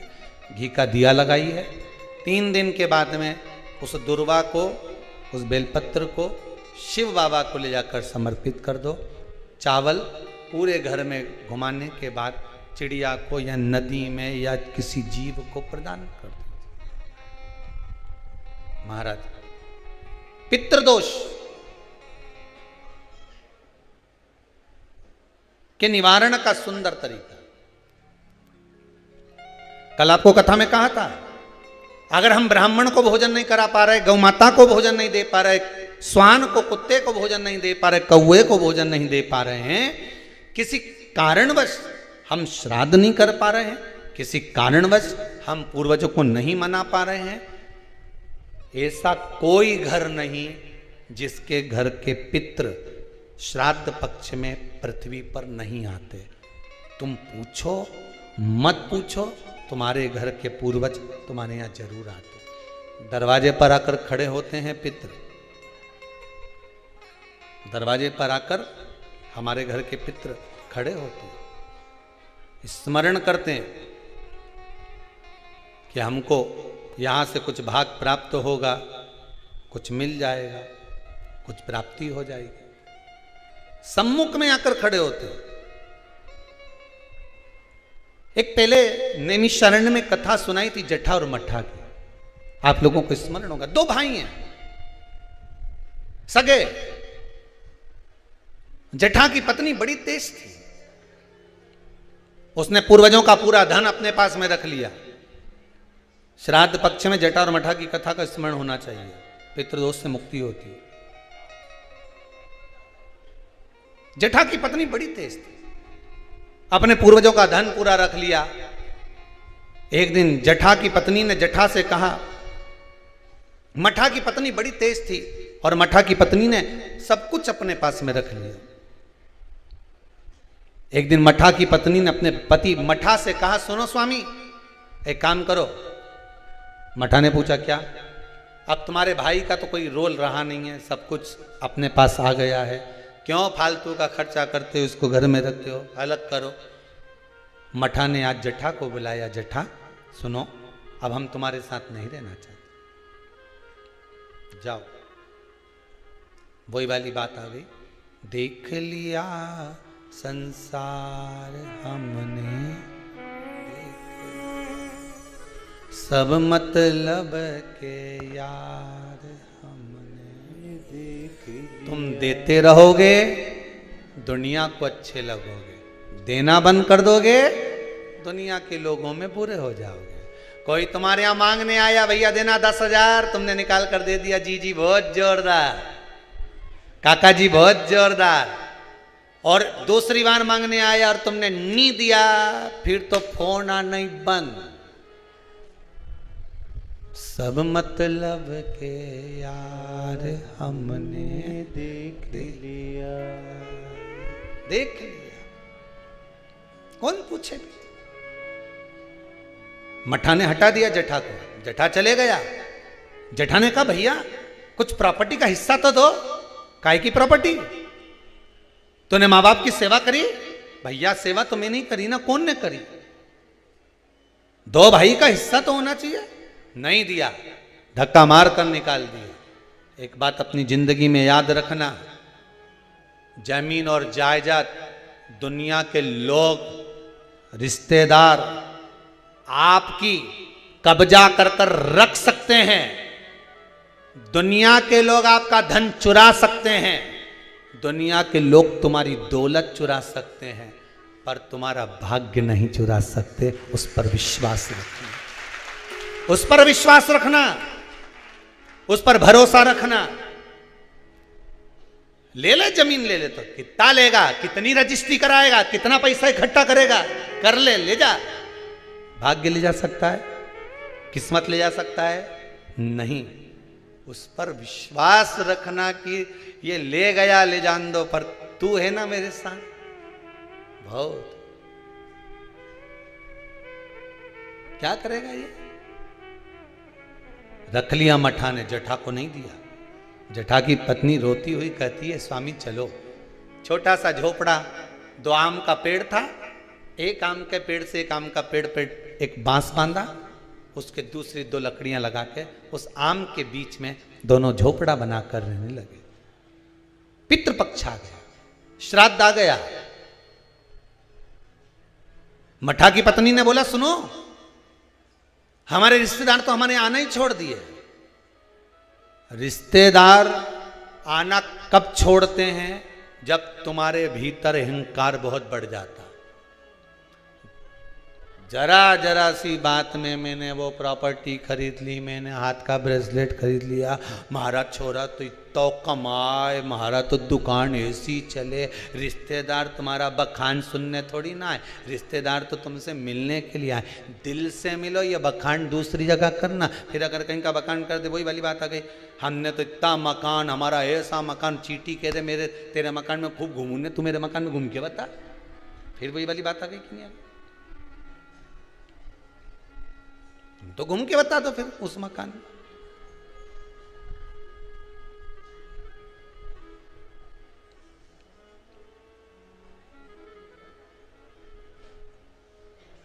घूमो जितना घूमो। अब मठा की पत्नी ने कहा अपने रिश्तेदार नहीं आ रहे। अब इतना अपने जोरदार कलर करवाया मकान में, कितना जोरदार जोरदार फर्नीचर बनवाया, और कोई देखने नहीं आए तो काय का मतलब? एक काम करो, तुम्हारे पिताजी का श्राद्ध आ रहा है, तुम्हारे दादाजी का श्राद्ध आ रहा है, श्राद्ध पक्ष आ रहे हैं 16 दिन श्राद्ध के। एक दिन ऐसा कर लो, सारे रिश्तेदारों को बुला लो श्राद्ध में, पंडित जी के भी बुला लो। और सुनो, अपन श्राद्ध करते हैं, सारा रिश्तेदार आएगा तो अपना मकान देख के तो जाएगा। श्राद्ध करा, ठीक है, खीर बनवाई, पूड़ी बनवाई, सब बनवाया।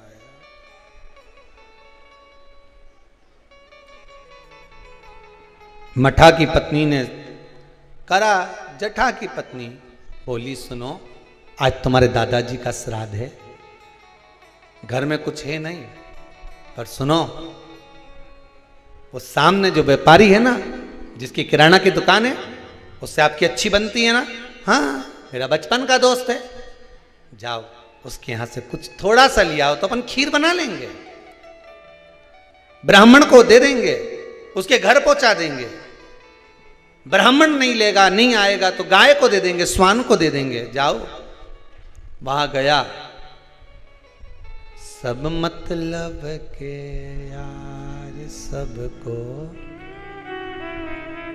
मित्र ने कहा, भाई देख, देने को मैं शक्कर दे देता, सामान दे देता, मना नहीं है, पर अब मैं दे नहीं पाऊंगा क्योंकि तेरी कमाई का स्रोत नहीं है।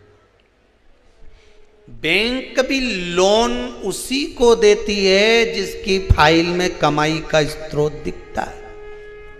सही है कि गलत है? लोन लेने वाले जानते हैं, तुम्हारी कमाई देखेगी पहले बैंक, वहां से कितना आ रहा है, कमाई कितनी हो रही है, सर्विस में कितना मिल रहा है, उसमें ये कटवा देगा। बैंक लोन तब देती है जब तुम्हारी कमाई का स्रोत दिखता है। दुनिया के लोग आपको जब तक देते हैं जब तक तुम्हारी कमाई का स्रोत दिखता है, पर महादेव तुम्हारी कमाई का स्रोत नहीं देखता, महादेव तुम्हारी भक्ति का स्रोत देखता है। तू भजन कितना करता है,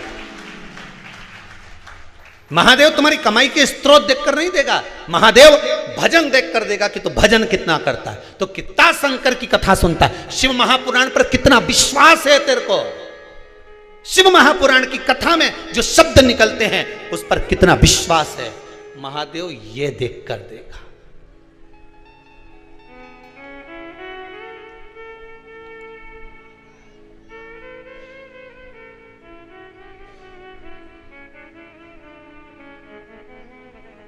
अब विश्वास, मित्र ने मना कर दिया, मैं नहीं दे सकता तुझको, भाई मत दे, पर इतना तो दे दे कि मैं कंडा जलाकर, गोबरी जलाकर, गाय का गोबर जो है सूखा हुआ उसको जलाकर थोड़ी सी घी शक्कर ही छोड़ लो। शक्कर नहीं दूंगा, महंगी है, इतना सा गुड़ दे दिया, इतना सा घी डाल के दे दिया, ले जा। कटोरी में घी और गुड़ लेकर आया, जटा की पत्नी ने कहा लाए कुछ खीर बनाना। खीर नहीं है, ये गुड़ शक्कर है, कोई गुड़ और घी है, कोई बात नहीं, मैं कंडा जलाकर धूप दे दूंगी, अभी घर में पोछा लगा लूँ, झाड़ू लगा लूँ, दरवाजा पे पानी छीट दूँ, थोड़ा सा चौक पोड़ दूँ दरवाजा पे, फूल रख दूँ दरवाजा पे। कर दिया। उधर पितृलोक से पित्र आए। सबसे पहले पितृ जो पुराना घर होता है वहीं जाते हैं, क्योंकि अंतिम संस्कार जिस घर से होता है पितृ सबसे पहले उसी स्थान पर पहुंचते हैं जो पुराना मकान, भले वो किराए का क्यों ना हो। सबसे पहले पितृ वहां पहुंचते हैं।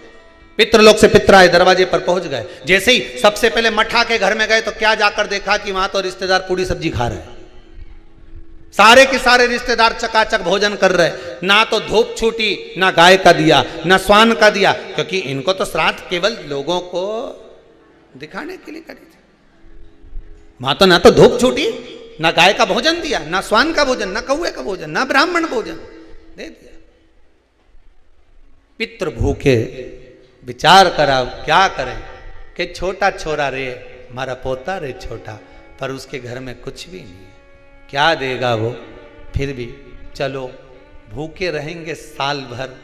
पितृ पक्ष में अगर पितरों को भोजन नहीं मिलता, साल भर भूखे रहते हैं। दूसरे पितृ जो खाकर आते हैं उनकी जो राल टपकती है, उनका जो कफ गिरता है, हमारे पितृ वो चाटते हैं। वो चाटते हैं तो बद्दुआ देते हैं कि मैं तब भरा पूरा छोड़ कर आया था, इतना देकर आया था, कम से कम आज मुझे कंडे पर घी और शक्कर ही छोड़ देते, गुड़ का ही भोग लगा देते, कम से कम मुझे राल चाटने को तो नहीं पड़ता। बद्दुआ देते हैं साल भर, इसलिए घर में सुख नहीं रहता, शांति नहीं रहती, पैसा नहीं टिकता, शुभ कार्य नहीं होता, बड़े दुखी होते हैं पितृ, बड़े दुखी। पितरों ने सोचा एक दरवाजे से नहीं मिला, दूसरे दरवाजे से कुछ खाकर चले जाऊं, ऊपर जाऊंगा तो लोग क्या कहेंगे। जटा के घर गया, पितृ दरवाजे पर पहुंचे, जटा की पत्नी ने कंडा जलाया था, गोबरी जलाई थी, जलाई रखी दरवाजा के पास में, भगवान से प्रार्थना कर कर गुड़ और घी छोड़ दिया। गुड़ घी छोड़ा, पितृ चले। 16 दिन तक पितृ पृथ्वी पर भ्रमण करते हैं। 16वें दिन पितरों के देवता आर्यमा कौए पर बैठ कर आते हैं। अमावस्या के दिन प्रदोष काल में शाम के समय आते हैं, पितरों को वापस बिठाते हैं, पितृलोक ले जाते हैं। जितने संसार के पितृ हैं सब अमावस्या के दिन शाम के समय पितृलोक जाते हैं। इंतजार कर रहे थे पितृ, आर्यमा आए, पितरों के देवता आर्यमा स्वामी आए, कौए पर बैठ कर आए और हमें लेकर जाए। सारे पितरों से आर्यमा स्वामी ने कहा जाओ, तुमने 16 दिन भोजन करा है, अब जाकर घाट पर पानी पी लो। कोई नदी, कोई तालाब, कोई सरोवर, कोई कुंड, कहीं जाकर शाम के समय पानी पीने के लिए पितर जाने लगे। पितर जब पानी पिए, पानी पीते से पितरों ने सोचा एक दरवाजे से भोजन नहीं मिला, उसके यहां भोजन मिला जिसके यहां कुछ भी नहीं था। पितरों ने विचार करा आर्यमा स्वामी को आने में देरी है, आज अमावस्या है, घर के लोग दीप लगाएं उससे पहले एक बार उसके घर हो जाऊं जिस घर से दीपक आ रहा है। घाट पे लगने के लिए, नदी के तट पर, तालाब पर, सरोवर को, कुएं पर दिया लगने शाम को आएगा, उससे पहले मैं उसके घर हो जाऊं। और पितर घर पर जाकर क्या देखे, बच्चे भूखे थे, माँ से भोजन मांग रहे थे, माँ 5 दिन से अन्न नहीं खाया, दे देना माँ। माँ कहती है नहीं है। माँ फिर कंडा जलाकर तूने ये घी और गुड़ कहाँ से ला कर दिया? बेटा पितरों के लिए लाई थी, मांग कर लाई थी, तुम्हारे लिए नहीं है। एक काम करो, मैंने हंडी रख दी है, एक बर्तन रख दिया, भगोनी रख दी, उसको प्लेट से ढक दिया, उसमें भोजन रखा है, मैं 2 दिन बाद दे दूंगी। बेटों ने जाकर देखा तो उसमें भोजन नहीं था। माँ तू रोज तो वो भगोना दिखाती है, पात्र दिखाती है और कहती है भोजन मिलेगा। 3 दिन हो गए माँ, 5 दिन हो गए, नहीं मिला माँ, और 2 दिन का बोलती है। कोई बात नहीं। पितर वापिस आए, दरवाजे से लौटकर वापस घाट पर आए। घर का बेटा दिया जलाने के लिए आया नदी के तट पर। पितर आचमन कर रहे थे पानी का। शाम के समय पर आर्यमा स्वामी ने पूछा, बोलो पितरों, तुम्हारे भोजन करने के बाद किसके घर में क्या देना है बता दीजिए। आर्यमा स्वामी ने पूछा तो पितर कहते हैं, जटा के घर में खाने के लिए नहीं है, उसको वर दे दो, दूध नहाए पूते फले, खूब उन्नति करे, वर प्रदान कर दो। जटा के घर में दूध नहाए पूते फले। जैसे ही बेटे ने दिया जलाया घाट पर, वहां पर खुशियों का दीप जल गया, आनंद का दीप जल गया, सारा सुख जटा के घर में पहुंच गया। मठा धीरे धीरे तिल तिल तिल तिल घटने लगा, जटा तिल तिल बढ़ने लगा। ये पितरों की कृपा होती है। मेरा सबसे निवेदन है, अमावस्या के दिन शाम के समय प्रदोष काल में नदी के तट पर जाओ, कुएं के तट पर जाओ, बावड़ी पर, तालाब पर, कहीं पर भी जाकर दिया जरूर जलाओ। नदी तालाब बावड़ी नहीं हो तो पीपल के पेड़ के नीचे, बेलपत्री के पेड़ के नीचे या बट के पेड़ के नीचे जलाओ। और शाम के समय जब प्रदोष का काल हो, शाम का समय हो, सूर्यास्त का समय हो, भगवान आर्यमा स्वामी पूर्वजों को लेने, पितरों को लेने आए, तब आप एक दिया घी का जला देंगे दक्षिण की ओर मुख कर कर, तो वो कुछ वर हो सकता है। अगली श्राद्ध से पहले बाबा आपको घर, मकान, जमीन, जायदाद, संपदा सबका देगा। कृपा, उस पर विश्वास रखिए, भरोसा। तब तो लोग गाते हैं, जय जय पितर जी महाराज, शरण में तेरी आया, शरण में तेरी आया हूँ, शरण में तेरी आया, जय जय पितर जी महाराज, शरण में तेरी। जटा और मठा की कथा कहती है, आप दिल से, मन से, नहीं है ना कुछ देने के लिए, आप ब्राह्मण को भोजन कराने का भी नहीं है, आप गाय को नहीं दे सकते, कम से कम शाम को दिया तो लगा सकते हो, थोड़ा सा कंडा जलाकर घी शक्कर तो छोड़ सकते हो, थोड़ा सा भोग लगा सकते हो। श्राद्ध पक्ष में किया गया दान, श्राद्ध पक्ष में किया गया पुण्य, ये हजारों लोग जो लगे हुए हैं आजीवन भोजन भंडारे के सदस्य बन रहे हैं। श्राद्ध पक्ष में 1 रुपया भी अगर आप दान कर रहे हो, पुण्य कर रहे हो, सत्कर्म कर रहे हो, आपके द्वारा दिया गया धन अगर ब्राह्मण भोजन कर रहे हैं, भंडारे में लग रहा है, गौ माता में लग रहा, मंदिर में लग रहा है, जीवन की सार्थकता है तुम्हारी कि बाबा तुम पर कृपा करा हुआ है। ये उसकी उदारता, उसकी करो। नहीं कुछ आपके पास में, थोड़ा करो पर करो जरूर, थोड़ा करो, करो जरूर।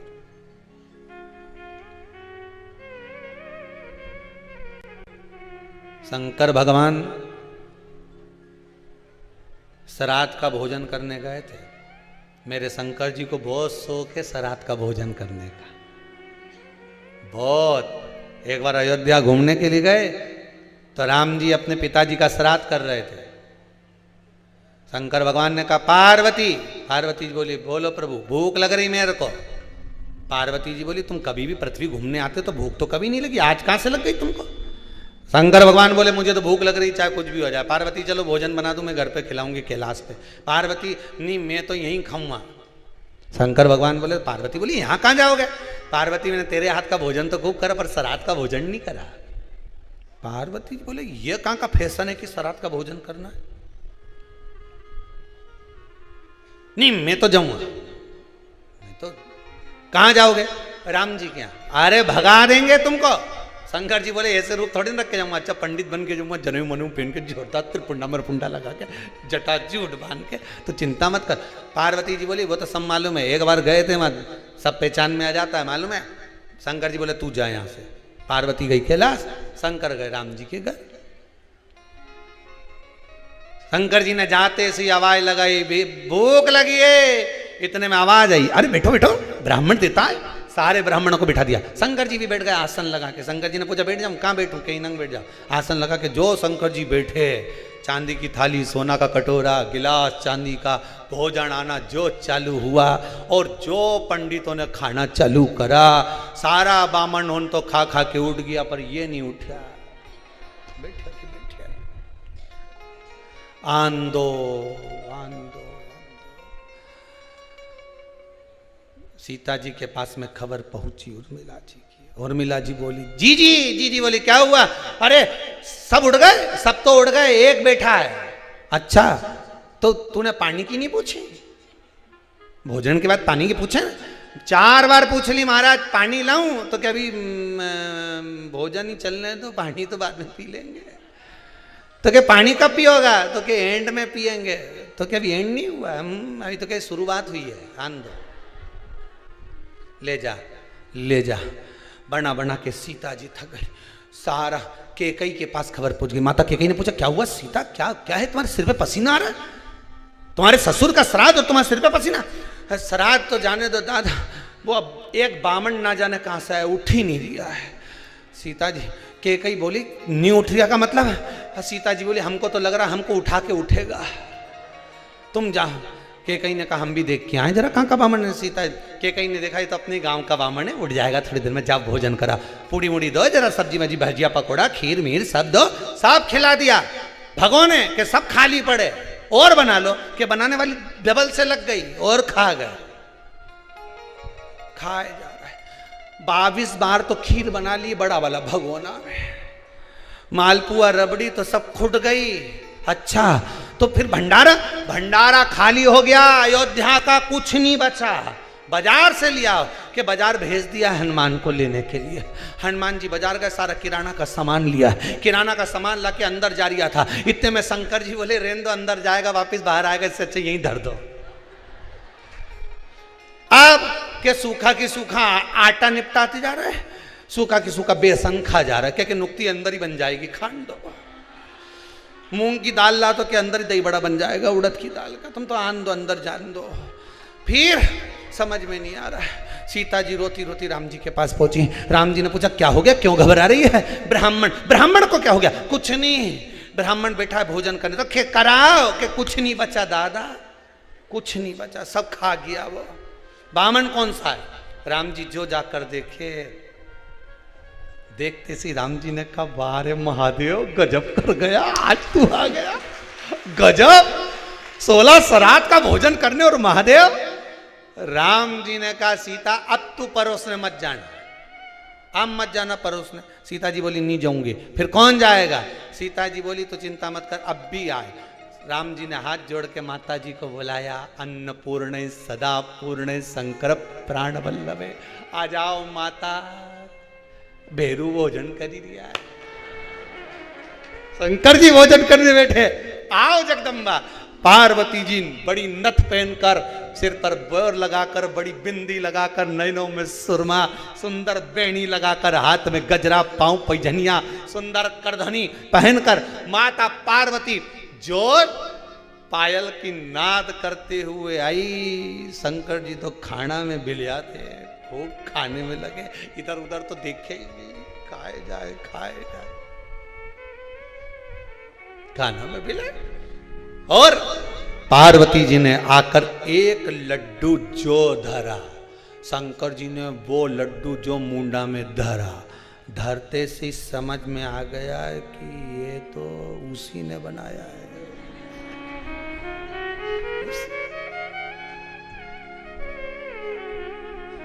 कभी कभी हो जाता है। एक पति ऑफिस से आया, कहीं प्रवचन में सुन के आ गया कि पत्नी जो भी बनाए उसकी तारीफ जरूर करना चाहिए। पति ने आज तक पत्नी के बनाए हुए भोजन की तारीफ नहीं करी थी। आज ऑफिस से आकर प्रवचन में सुनी आया था, कहीं कथा में सुन लिया होगा, कहीं महाराज की कथा सीवर वाला की, और सुन के तारीफ करने बैठ गया। क्या जोरदार पराठा बना, ये सब पराठा जिंदगी में कभी नहीं खाया, क्या जोरदार बनाया है। पत्नी अंदर गई ने बेलन ला के जो पटी के धोया, जो धोया। पति बोले, क्या हो गया? पत्नी बोली, 40 साल मेरे हाथ का खाया तब तारीफ नहीं करी, आज पड़ोसन के हाथ से आया तो तारीफ कर रहा, जो धोया। पति सोचा आज के बाद आन दे सियोर वाला महाराज की कथा कभी नहीं देखूंगा। तारीफ करने की बोली तो मैंने कर दी, तारीफ करने का बोला था हमने, करे सकता तारीफ। पार्वती जी ने जो लड्डू दिया शंकर भगवान पाए, जो भोलेनाथ जी ने लड्डू खाया समझ गए ये उसी ने बनाया है। और जो ने लड्डू खाता खाता ने ऊपर देखा नहीं, पार्वती जी ने दोनों नेना मटका दिया। चलना है कि बैठना है। कहीं पति अगर जब ज्यादा रिसेप्शन में या पार्टी में ज्यादा फाका फाकी करे नहीं, और पत्नी काजल माजल लगा के जूड़ा मूड़ा लगा के पिन लगा के इशारा में ही बोल दे चलना है, उत्ता में तो ये आगे जगदम्बा भेरू पीछे, आगे आगे तू चल पीछा में चल। पार्वती जी ने जो इशारा करा, शंकर भगवान उठ के जल लाओ, जल जल्दी लाओ। सीता जी को इशारा करा पार्वती जी ने, अब लिया नहीं वापिस बैठ जाएगा। ये कोई साधारण नहीं है, ये भांग का खाया हुआ व्यक्ति कितना खाना खा जाए किसी के नहीं मालूम पड़े दादा। सही है, जो भांग भांग खाए नहीं वो उसके खाना रख दो सामने, खाए लाओ जल्दी वापिस बैठ जाएगा, इसका कोई ठिकाना नहीं, जल्दी लाओ। पानी लाए, जो भोलानाथ जी के देना, भोलानाथ जी ने जो आचमन करा, आचमन करते से ही शंकर भगवान उठ के खड़े होके बोले अगला श्राद्ध जरूर आऊंगा। इतने में तो सीता जी बोली रहने दो दादा तुम मत आना, तुम्हारे चक्कर में हमारा श्राद्ध हो जाएगा, अगला श्राद्ध तुम रहने दो, तुम मत आना, तुम मत आ जाना। महाराज अब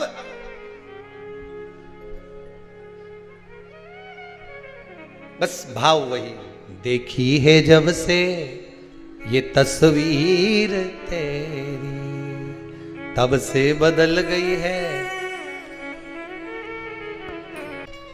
वेदव्यास जी ने ये 24,000 श्लोक की शिव महापुराण की जो कथा दी है, ये हमारे कल्याण के लिए दी। वेदव्यास जी को कोई फर्क नहीं पड़ता, नहीं लिखते, वो तो अपनी माला जप लेते, स्मरण कर लेते, नेत्र बंद करके बैठ जाते, भगवान की भक्ति में डूब जाते और अपना कल्याण खुद कर लेते। करते कि नहीं करते? पर उन्होंने इस शिव महापुराण को 24,000 श्लोक को क्यों लिखा? दुनिया भर के उपाय इस शिव महापुराण में क्यों लिख दिए? महाभारत में तो कोई एक भी उपाय नहीं लिखा उन्होंने, भागवत जी में कोई उपाय नहीं लिखा उन्होंने, रामचरितमानस में किसी ने उपाय नहीं लिखा, सारे पुराणों में कोई उपाय नहीं लिखा, पर शिव महापुराण में 24,000 श्लोक में शंकर जी की पूजन का एक एक उपाय, एक एक महत्व लिख दिया कि इसको करने से ये लाभ होगा, इसके करने से ये लाभ होगा, इसके करने से ये लाभ होगा। क्यों? वेदव्यास जी से कोई पूछे कि तुमने सारी पुराण में ये उपाय नहीं लिखे पर शिव महापुराण में इतने सारे उपाय क्यों लिख दिए? तो वेदव्यास जी कहेंगे कि जो घर का बाप होता है ना, वो अपनी औलाद को दुखी नहीं देख सकता, ये मेरी संतान है, ये दुखी ना रहे, इसलिए मैंने सारे उपाय, जैसे वसीयत लिखते हैं ना, डोकरा डोकरी लिखे कि नहीं लिखे? ये बूढ़ा बूढ़ा लोग, बुजुर्ग लोग जब मरने से पहले वसीयत लिखे हैं, बड़ा छोरा के ये 2 कमरा दिया कबेलू वाला, छोटा छोरा के इधर का 2 कमरा दिया, लिख दे वकील साहब, और मंझला छोरा के पीछे का बाड़ा दिया, लिख दो, और हमारी दोनों छोरियों के आधा आधा बीघा जमीन दी, लिखो। लिखा कि नहीं लिखा? तो घर के बुजुर्ग ने क्यों वसीयत लिखी? उसको मालूम था कि जब मैं मर जाऊंगा मेरे प्राण छूट जाएंगे, तब इनको ये वसीयत मिलेगी, तो ये लड़ेंगे नहीं, झगड़ेंगे नहीं, अपनी अपनी जगह पे जाकर बैठ जाएंगे, और अपनी जगह पर जाकर बैठ गए तो ये किसी से नहीं झगड़कर अपने काम में लग जाएंगे, तो आगे चलकर तरक्की कर जाएंगे। नहीं तो प्रॉपर्टी का झगड़ा में अगर पड़ गए तो वो महाभारत देख लो, इसलिए बुजुर्ग लोगों ने अपनी अपनी बसियत बना दी। उनने लिख दिया इधर का 2 कमरा इसका, इसकी जमीन ये, इसका भाड़ा ये, इसकी जमीन ये, उनने लिख के दे दिया कि ये आगे झगड़ा ना हो और इनकी जिंदगी संवर जाए। उसी तरह वेद व्यास जी ने भी शिव महापुराण में सारे टोट के लिख दिए कि यहां वहां मत जाना, झगड़ा मत करना, इधर उधर मत पड़ जाना, शंकर के चरणों में जाकर बैठ जाना, तेरी बसियत यही है। बस इसको तूने एक बार अच्छे से पढ़ लेना। इस बसियत को अगर तूने एक बार से पढ़ ली, इस शिव महापुराण को एक बार अच्छे से सुन ली, तो ये पक्का है कि किसी में झगड़ा करने नहीं जाएगा और तू अपना है और अपना ही रह जाएगा अपनी मस्ती में। कौन कहता है कि तुम ये करो ने वो करो? तुम तो शंकर ने जो कहा, वेद व्यास जी ने जो वर्णन करा, तुम तो वो उपाय करो। और करने वालों ने करा, ये लिख के आया। यही विश्वास मेरे शंकर के प्रति बस आपके जीवन में बना रहे और बाबा आपको देता रहे। इस भूमि का प्रताप, शिव महापुराण की कृपा और आपका विश्वास। तेरे दरबार की बाबा निराली शान देखी है, तेरे दरबार की बाबा निराली शान देखी है। तुझे देते नहीं देखा पर झोली भरी देखी है। वो सामने आकर कभी नहीं देता। दुनिया के लोग कहें किसी और वाला महाराज बैलेंस डलवाएगा तो मना कर देना, उसके पास तो खुद नहीं दूसरे डलवा रहे। उसका बैलेंस जो डलवा रहा है वही हमारा भी डलवा रहा है। आप तो बस उसकी शरण में चले जाओ, आगे ठीक करना, उसको कहाँ तक लेकर जाना है ये उसके हाथ में।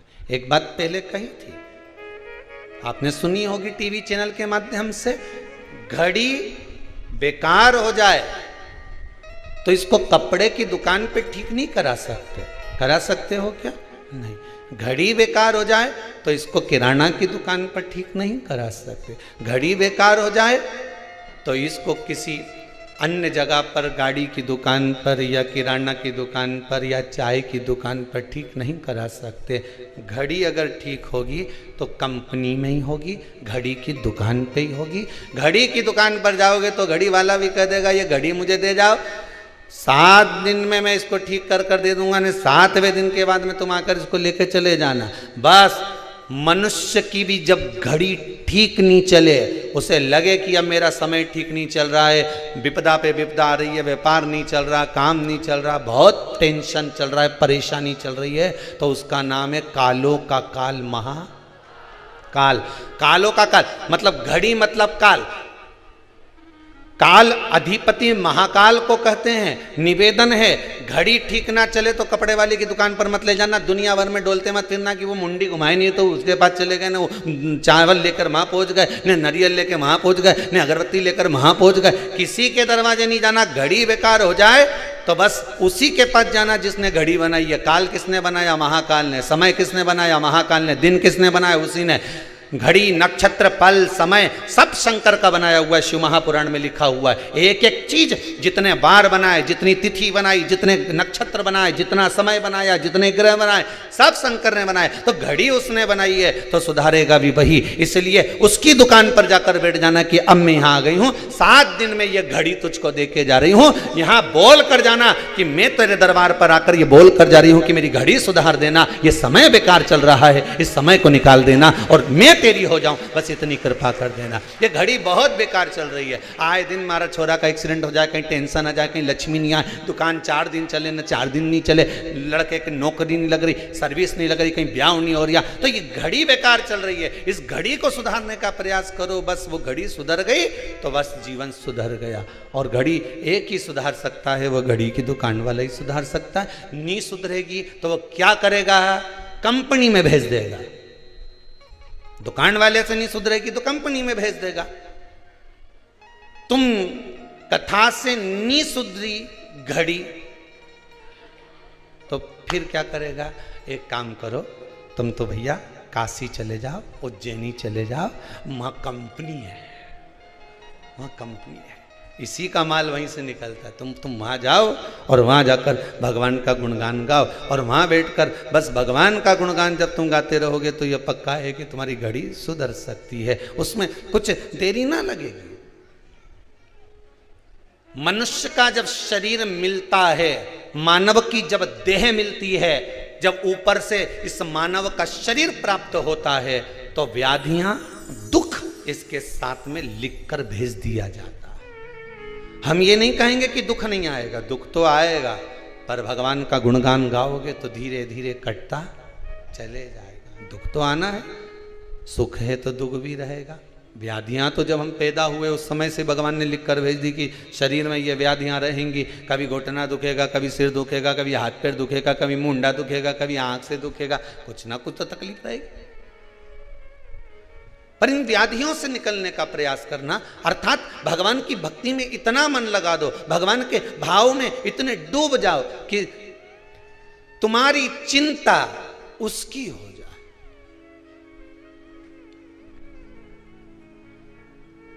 तुम्हारी चिंता उसकी हो जाए।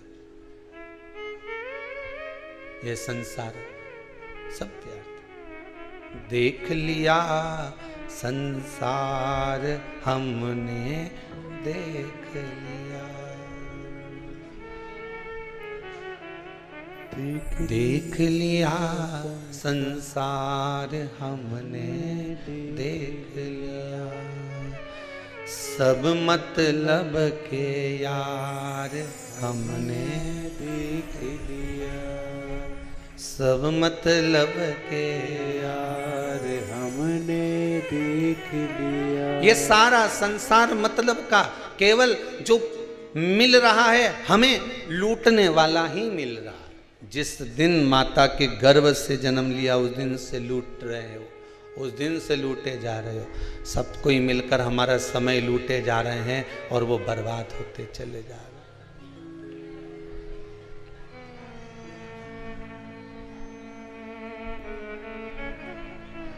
सब लूटे चले जा रहे।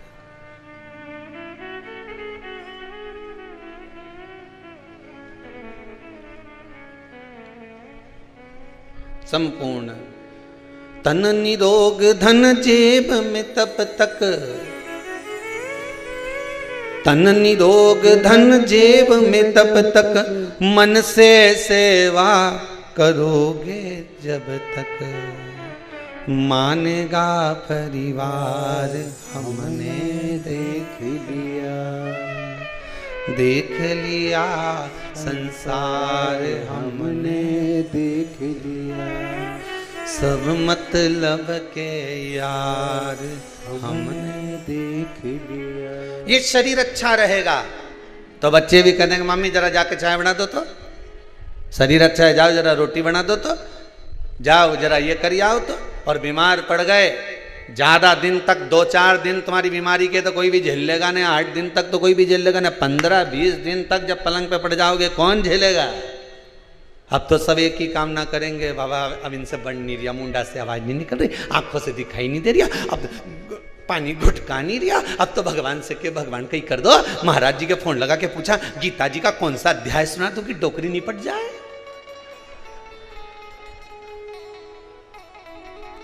सब मतलब के यार हमने देख लिया। क्या करें, गीता जी का अध्याय सुना दिया, गजेंद्र मोक्ष की कथा सुना दी, गाय दान कर दी, ये दान कर दिया, वो दान कर दिया, इसके बाद भी प्राण नहीं छूटे। 4 बार तो नीचे सुला दिया गोबर लीप के, ने फिर डोकरी ठीक हो गई, सांस फिर चलने लगी, फिर ऊपर सुला उन्हें 2-4 महीना बाद फिर नीचे। ये समझ में नहीं आए अब इनका करें क्या, कौन करेगा। जब तक 8 दिन 15 दिन तो कोई भी तुम्हारी सेवा कर लेगा, इसके बाद कौन करेगा, कौन करने आएगा। शिव महापुराण की कथा कहती है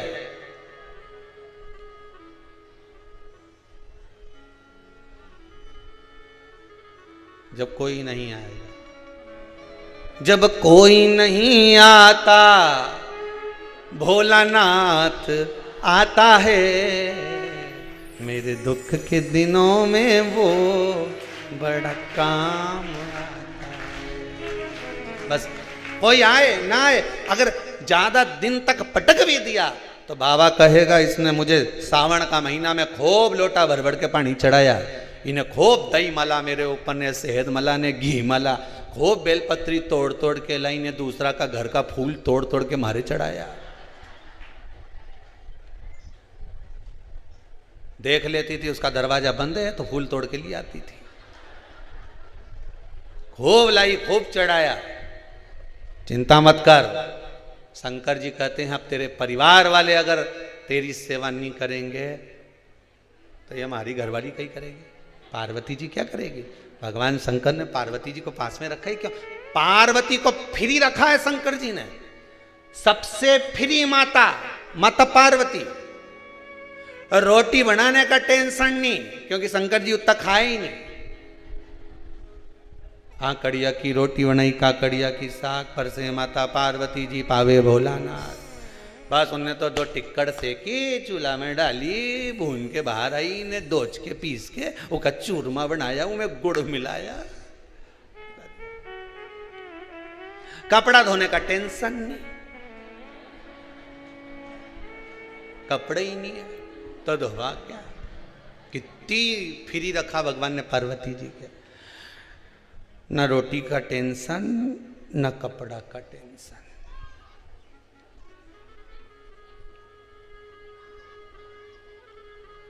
पार्वती जी को कहीं पानी भरने भी नहीं जाना, क्योंकि ऊपर से गंगा नित्य बह रही। क्या करना, बेबी टेंशन।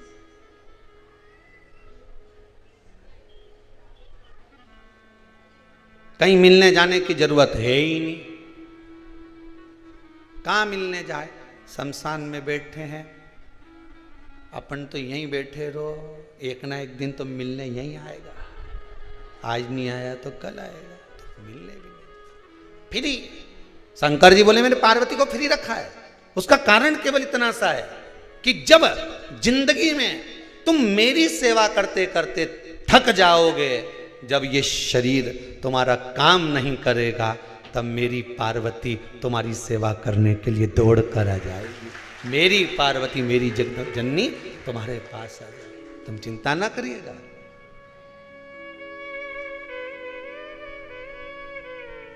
पहले तो भगवान से इतनी प्रार्थना करते रहना, भगवान एक कृपा कर रखना, अंतिम समय तक महाराज या पाँव चलाते रहिए ना, ये शरीर चलाते रहना, बस इतनी कृपा करके रखना कि शरीर से मैं दौड़ दौड़ कर कुबेरेश्वर धाम पहुंच जाऊं, उन्हें कथा सुनिया, उन्हें भजन कर लूँ, उन्हें कीर्तन कर लूँ, उन्हें नाम जाप कर लूँ। इस शरीर को ऐसा बना कर रखना, ये शरीर पटक मत देना तू पलंग के ऊपर, कहीं ले जाकर खटिया पे पलंग पर पटक देगा, कौन करेगा। इसलिए भोलेनाथ जी से कहना, प्रथम सुख निरोगी काया, सबसे पहला सुख है निरोगी काया। मेरे को निरोग बनाकर रखना, शरीर अच्छा रखना, तो मैं भजन कर सकूंगी, स्मरण कर सकूंगी।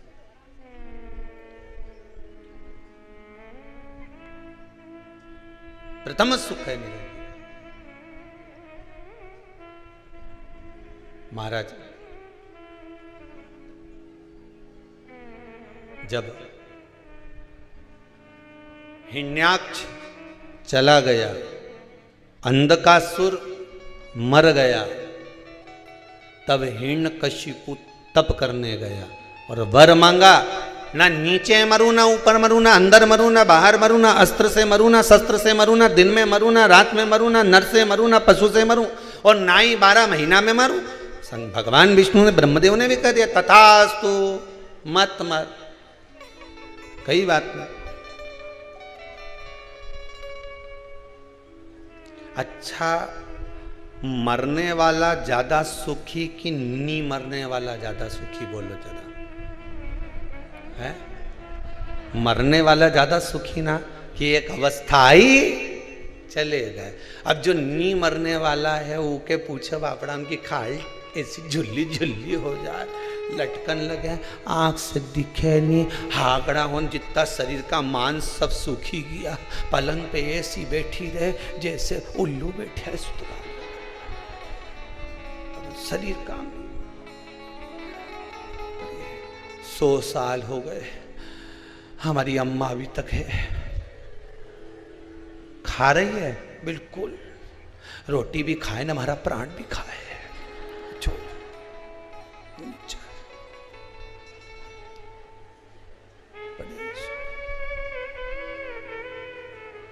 वो अम्मा के दिल से पूछो, वो रोज भगवान से प्रार्थना के मारे उठा ले, अब नहीं रहना चाहते, उठा ले मेरे को। भगवान के दो वर थे, आयुष्मान भव और चिरंजीवी भव। तू हमेशा मांगती थी, लोगों से कहती थी तो एक ही बात कहती थी, काकी जी हमारे आशीर्वाद दे आयुष्मान भव होने का। काकी जी ने आशीर्वाद दे दिया आयुष्मान भव। उम्र बढ़ गई, शरीर वैसा की, केवल उम्र बढ़ी है, शरीर नहीं। अगर तू आशीर्वाद मांगती चिरंजीवी भव, तो चिरंजीवी में यह होता कि जैसी आज है मरते समय तक ऐसी कैसी बनी रही जाए, ऐसी कैसी बनी रहना। हमें आयुष्मान होने का आशीर्वाद नहीं चाहिए, हमें चिरंजीवी भव होने का आशीर्वाद चाहिए कि हम चिरंजीवी जैसे आज हैं वैसे कि वैसे अंत समय तक रहें। हनुमान जी को चिरंजीवी होने का वर दिया था, मार्कंडे बाबा को चिरंजीवी होने का वर दिया था। हम जैसे वैसे जैसे आज है वैसे अंतिम समय, भगवान से प्रार्थना करो कि जैसा मैं आज हूं वैसा कि वैसे रहना चाहिए। हम अच्छा दिखे ना, हम परमात्मा से मांगे तो कुछ अच्छा मांगने का प्रयास करें ना, कुछ अच्छा ढूंढने का प्रयास करें। अरे भाई, शिव महापुराण की कथा कहती है घी नकली है, कहीं का कह दे ये सोना नकली है, कहीं का कह दे ये चांदी नकली है। घी नकली होना होन दो, सोना नकली है होन दो, चांदी नकली है होन दो, पर दृष्टि नकली नहीं होना चाहिए, दृष्टि असली होना चाहिए, जिससे तुरंत परख में आ जाए कि नकली है कि असली। सबसे टेंशन की बात तो यह है कि लोगों ने अपनी दृष्टि को नकली कर लिया। दृष्टि नकली हो गई, असली नकली नजर आता है और नकली जम के बोलो असली नजर आता है। जो असली का सोना है ना वो तो लगे कहीं चमके सोना, असली का सोना तो क्या नकली है, और नकली का कहीं का लाके पटक जाए, लो साहब ये सोना ले लो, मेरे पास तो तेरा फालतू का आ गया था, मैं तो कम में बेच रही हूं, और नकली टिका के चले गया, तो क्योंकि असली ये असली। यशोदा जी के साथ भी यही हुआ। पूतना आई, क्या जोरदार रूप धर के आई, तो क्या कि ये असली गोपी है, और शंकर जी आए तो क्या कि ये नकली है। यशोदा जी के साथ भी हुआ। पूतना आई और आते से ही बोली यशोदा रानी मैं ब्रज की गोपी हूं, मुझे ब्रज की गोपी हूं, मैं पूतना, मैं ब्रज की गोपी, थोड़ा सा कुछ लेने के लिए आई हूं, बधाई दे दो। और यशोदा जी ने तुरंत अपने लाला को गोदी में दे दिया पूतना की, ले बहन इसको संभाल, मैं तेरे लिए बधाई लेकर आती हूं। पूतना की गोद में ठाकुर जी को दे दिया। ठाकुर जी ने कानों से सुन लिया, मेरी मैया ने इसको बहन बोला है, और मेरी मैया की बहन है तो मेरी मासी है। भगवान को क्या मालूम था कि गले की फांसी है, वो तो समझे मासी है, उनको क्या मालूम था, बहन कह दिया। पूतना आई, बालक गोदी में दे दिया, और भगवान शंकर आए तो नीदू, ये कहीं का बाबा लग रहा है, जरूर मुझे तो लगे कि ये कहीं का असुर है, ये तोक के ले जाएगा भगवान के। अब जो आई थी वो राक्षसी थी, ये आया है तो देव अधिदेव महादेव।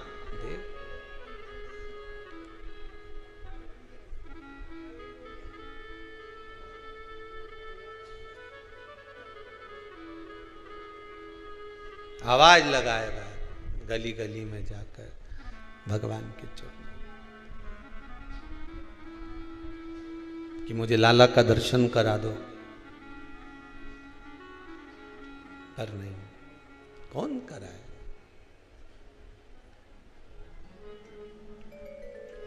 एक बार तो मुझे ठाकुर का दर्शन करा दो, पर यशोदा जी कहती हैं ये नकली है। दृष्टि असली होना चाहिए।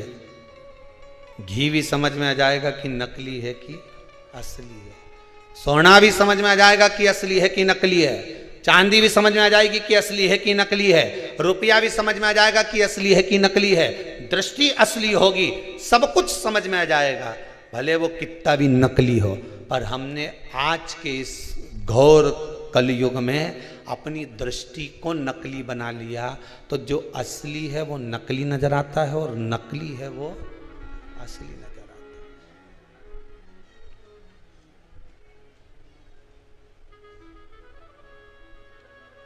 कितना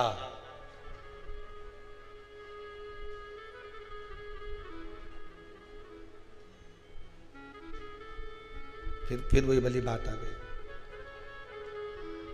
बड़ के पेड़ के नीचे एक भेरू जी का ओटला, इतना बड़ा बड़ा भाटा पत्थर, सब पे सिंदूर पुता, सब बड़ का पेड़ के नीचे, पीपल का पेड़ के नीचे रखा। पढ़ा लिखा लड़का जा रहा था अपना गांव पिताजी के साथ मोटरसाइकिल पे। उन्हें पिताजी से पूछ लिया ये क्या रखा है? वो तो आया था पढ़ के, ये भेरू जी का ओटला है। अच्छा, तो इतना सारा भाटा रखा, इतना सारा पत्थर रखा, सब पे सिंदूर पुता है, इसमें असली भेरू कौन सा है? तो पढ़ा लिखा छोरा ने जब पिताजी से प्रश्न किया, पिताजी कुछ बोल नहीं पाए। मुझे नहीं मालूम, तो थारा दादाजी से पूछना।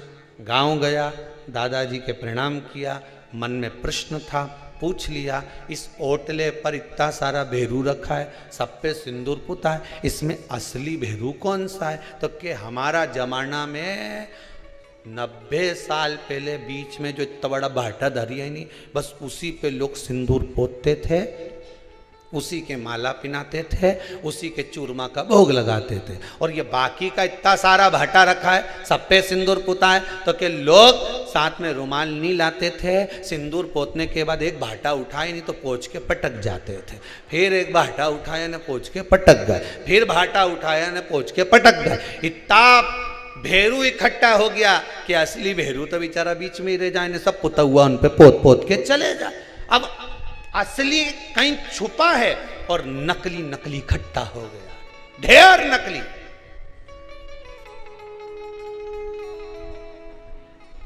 असली गुरु को पहचानना मुश्किल हो रहा है कि असली गुरु है कैसा। अरे असली गुरु कौन सा होगा? हम तो इतना ढेर पड़ा हुआ है गुरुओं का, इतना ढेर कि जहां देखो गुरु जी एक ही बात के ने, गुरु फिरे बाजार में हमसे दीक्षा लेओ, नरक पढ़ो चाहे स्वर्ग जाओ, पर लिफाफा हमी को देओ, माल हमी को देओ। तुम नरक जाओ स्वर्ग जाओ, गुरु के कोई मतलब नहीं पड़ रहा, वो तो केवल इतना के कि माल देओ, बस उन्हें खत्म काम करो। मतलब नकली है। असली गुरु की तलाश में जाना, कोई सतगुरु की तलाश में जाना, कोई रामकृष्ण परमहंस, कोई स्वामी विवेकानंद, कोई जगत गुरु शंकराचार्य जैसे गुरु की शरण में जाना, तो एक ही बात कह देगा, धन तो तू घर रख के आ, भगवान के भजन में लग जा, स्मरण में लग जा। कहीं सुखदेव जी जैसा कहीं मिल जाए सदगुरु, तो वो जीवन को भगवान की भक्ति में लगा देगा, फिर नहीं कहेगा कि तू यहां मत जा। विश्वास का अगर दीप जलाया है, विश्वास अगर पूर्ण है, तो ये मान कर चलिए कि भगवान अवश्य मिलेगा। झोली मेरी तंग है, तेरे यहाँ कमी नहीं। भगवान से प्रार्थना करते रहो, निवेदन करते रहो। दूसरों के दुखड़े जो तू हर गया डमरू वाले, तो मेरे दुखड़ों को देखकर क्यों डर गया डमरू वाले। अगर तू दुनिया के लोग ये इतना इतना पर्चा लिख लिख के भेजें और सबके दुखड़े तू हरता है, तो फिर मेरे दुखड़ों को क्यों देखकर डरता है तू? सारी दुनिया के लोग तेरे चरणों में आकर बैठते हैं, सब तेरे से प्रार्थना करते हैं, सब तुझसे निवेदन करते हैं। दुनिया के दुख हर रहा है, तो फिर मेरे क्यों नहीं? उससे निवेदन करना, दिल से करना, क्यों ना दे। क्यों ना देगा वो कृपा जरूर करेगा। महाराज शिव पुराण कह रही है, हिरण्यकशिपु ने तप कर कर वर मांग लिया, ना नीचे मरू ना ऊपर मरू ना अंदर मरू ना बाहर मरू ना अस्त्र से मरू ना शस्त्र से मरू ना दिन में मरू ना रात में मरू ना ही नर से ना पशु से ना 12 महीने में मरू। मृत्यु निश्चितता का भाव रखती है, आना है वो आएगी, तुम तो अपना कर्म किए जाओ, कर्म किए जाओ, आना है जब आए। अपन मृत्यु का भान करें, रोज रोज यही बात सोच कर बैठ जाएं कि मेरे को मरना है, मालूम पड़े रोटी खाना ही छोड़ दिया, मरना है, मिन्नी खाऊंगी, मरना है। कई लोगों के मन में बड़ा टेंशन है, बहुत चिंता, ये मत खाना, कुछ हो गया तो। कई लोग आते हैं कहते हैं गुरुजी हमने जिंदगी में कभी कुछ नहीं खाया, उसके बाद भी ये कैंसर जैसी बीमारी हो गई। जरा जाकर हॉस्पिटल में देखो कैंसर का, ना वो गुटखा खाए, ना वो मदिरा का पान करे, ना कभी उसने पान खाया, ना कभी उसने तंबाकू खाया, इसके बाद भी बीमारी हो गई। पूछा गया कि फिर इसको बीमारी कैसे हो गई, फिर इसको रोग कैसे हो गया, रोग का कारण क्या है, क्यों हुआ, किस लिए हुआ, क्या कारण था जो इसको मनुष्य शरीर में रोग हुआ, क्या हो गया। शिव महापुराण कहती है, गरुण पुराण कहती है, स्कंद पुराण कहती है, ये आज का रोग नहीं है, ये पुराना है।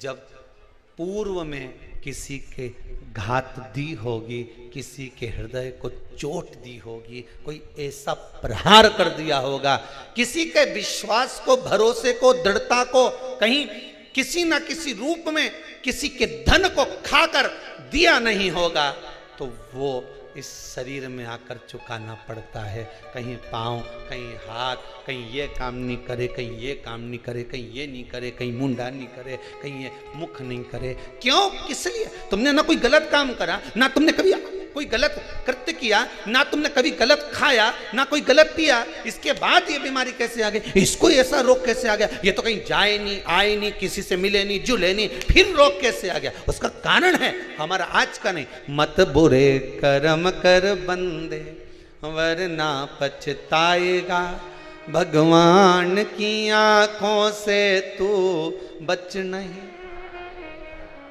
तू बच नहीं। फिर वही वाली बात आ गई, तेरा क्या होगा रे कालिया।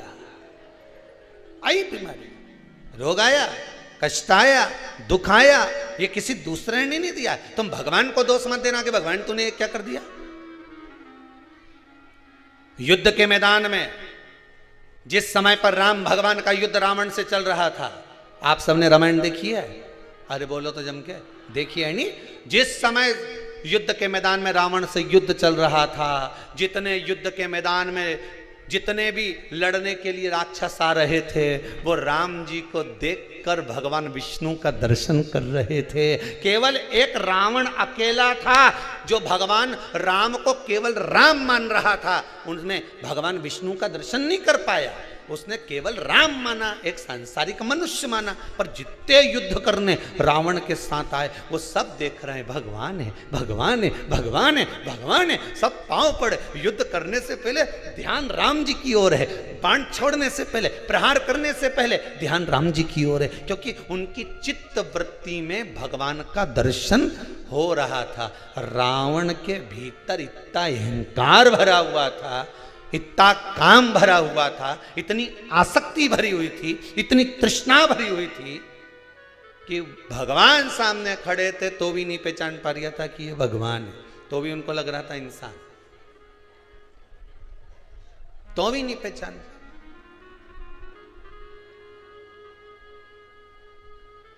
भगवान को पहचानना कितना कितना कठिन। ये भगवान है, ये भगवान है।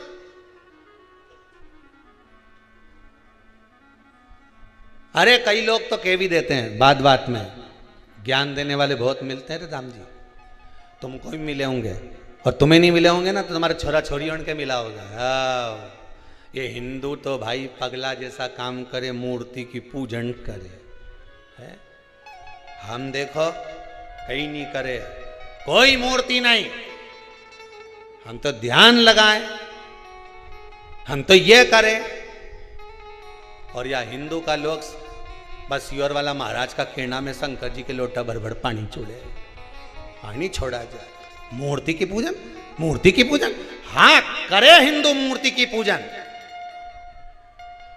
हिंदू मूर्ति की पूजन करे तो क्या मूर्ति की पूजन करने से? हम तो कोई मूर्त नहीं, हम तो ध्यान कर ले, हमारे सामने कोई मूर्ति नहीं, हम तो ध्यान करें। तो एक काम कर, फिर शादी काहे के करे? शादी में शादी मत कर, शादी का ध्यान कर ले। मेरी घरवाली आई, अंदर गई, आटा उसना, रोटी बनाई, मैंने खाई, उन्हें बर्तन मांज के धर दिया। शादी मत करना, ध्यान कर ले। हिंदू मूर्ति की पूजन करे तो विरोध करें, ये हिंदू मूर्ति की पूजन करे। हिंदू मूर्ति की पूजन इसलिए करे कि शादी करो तो स्त्री का होना जरूरी है, केवल ध्यान से स्त्री का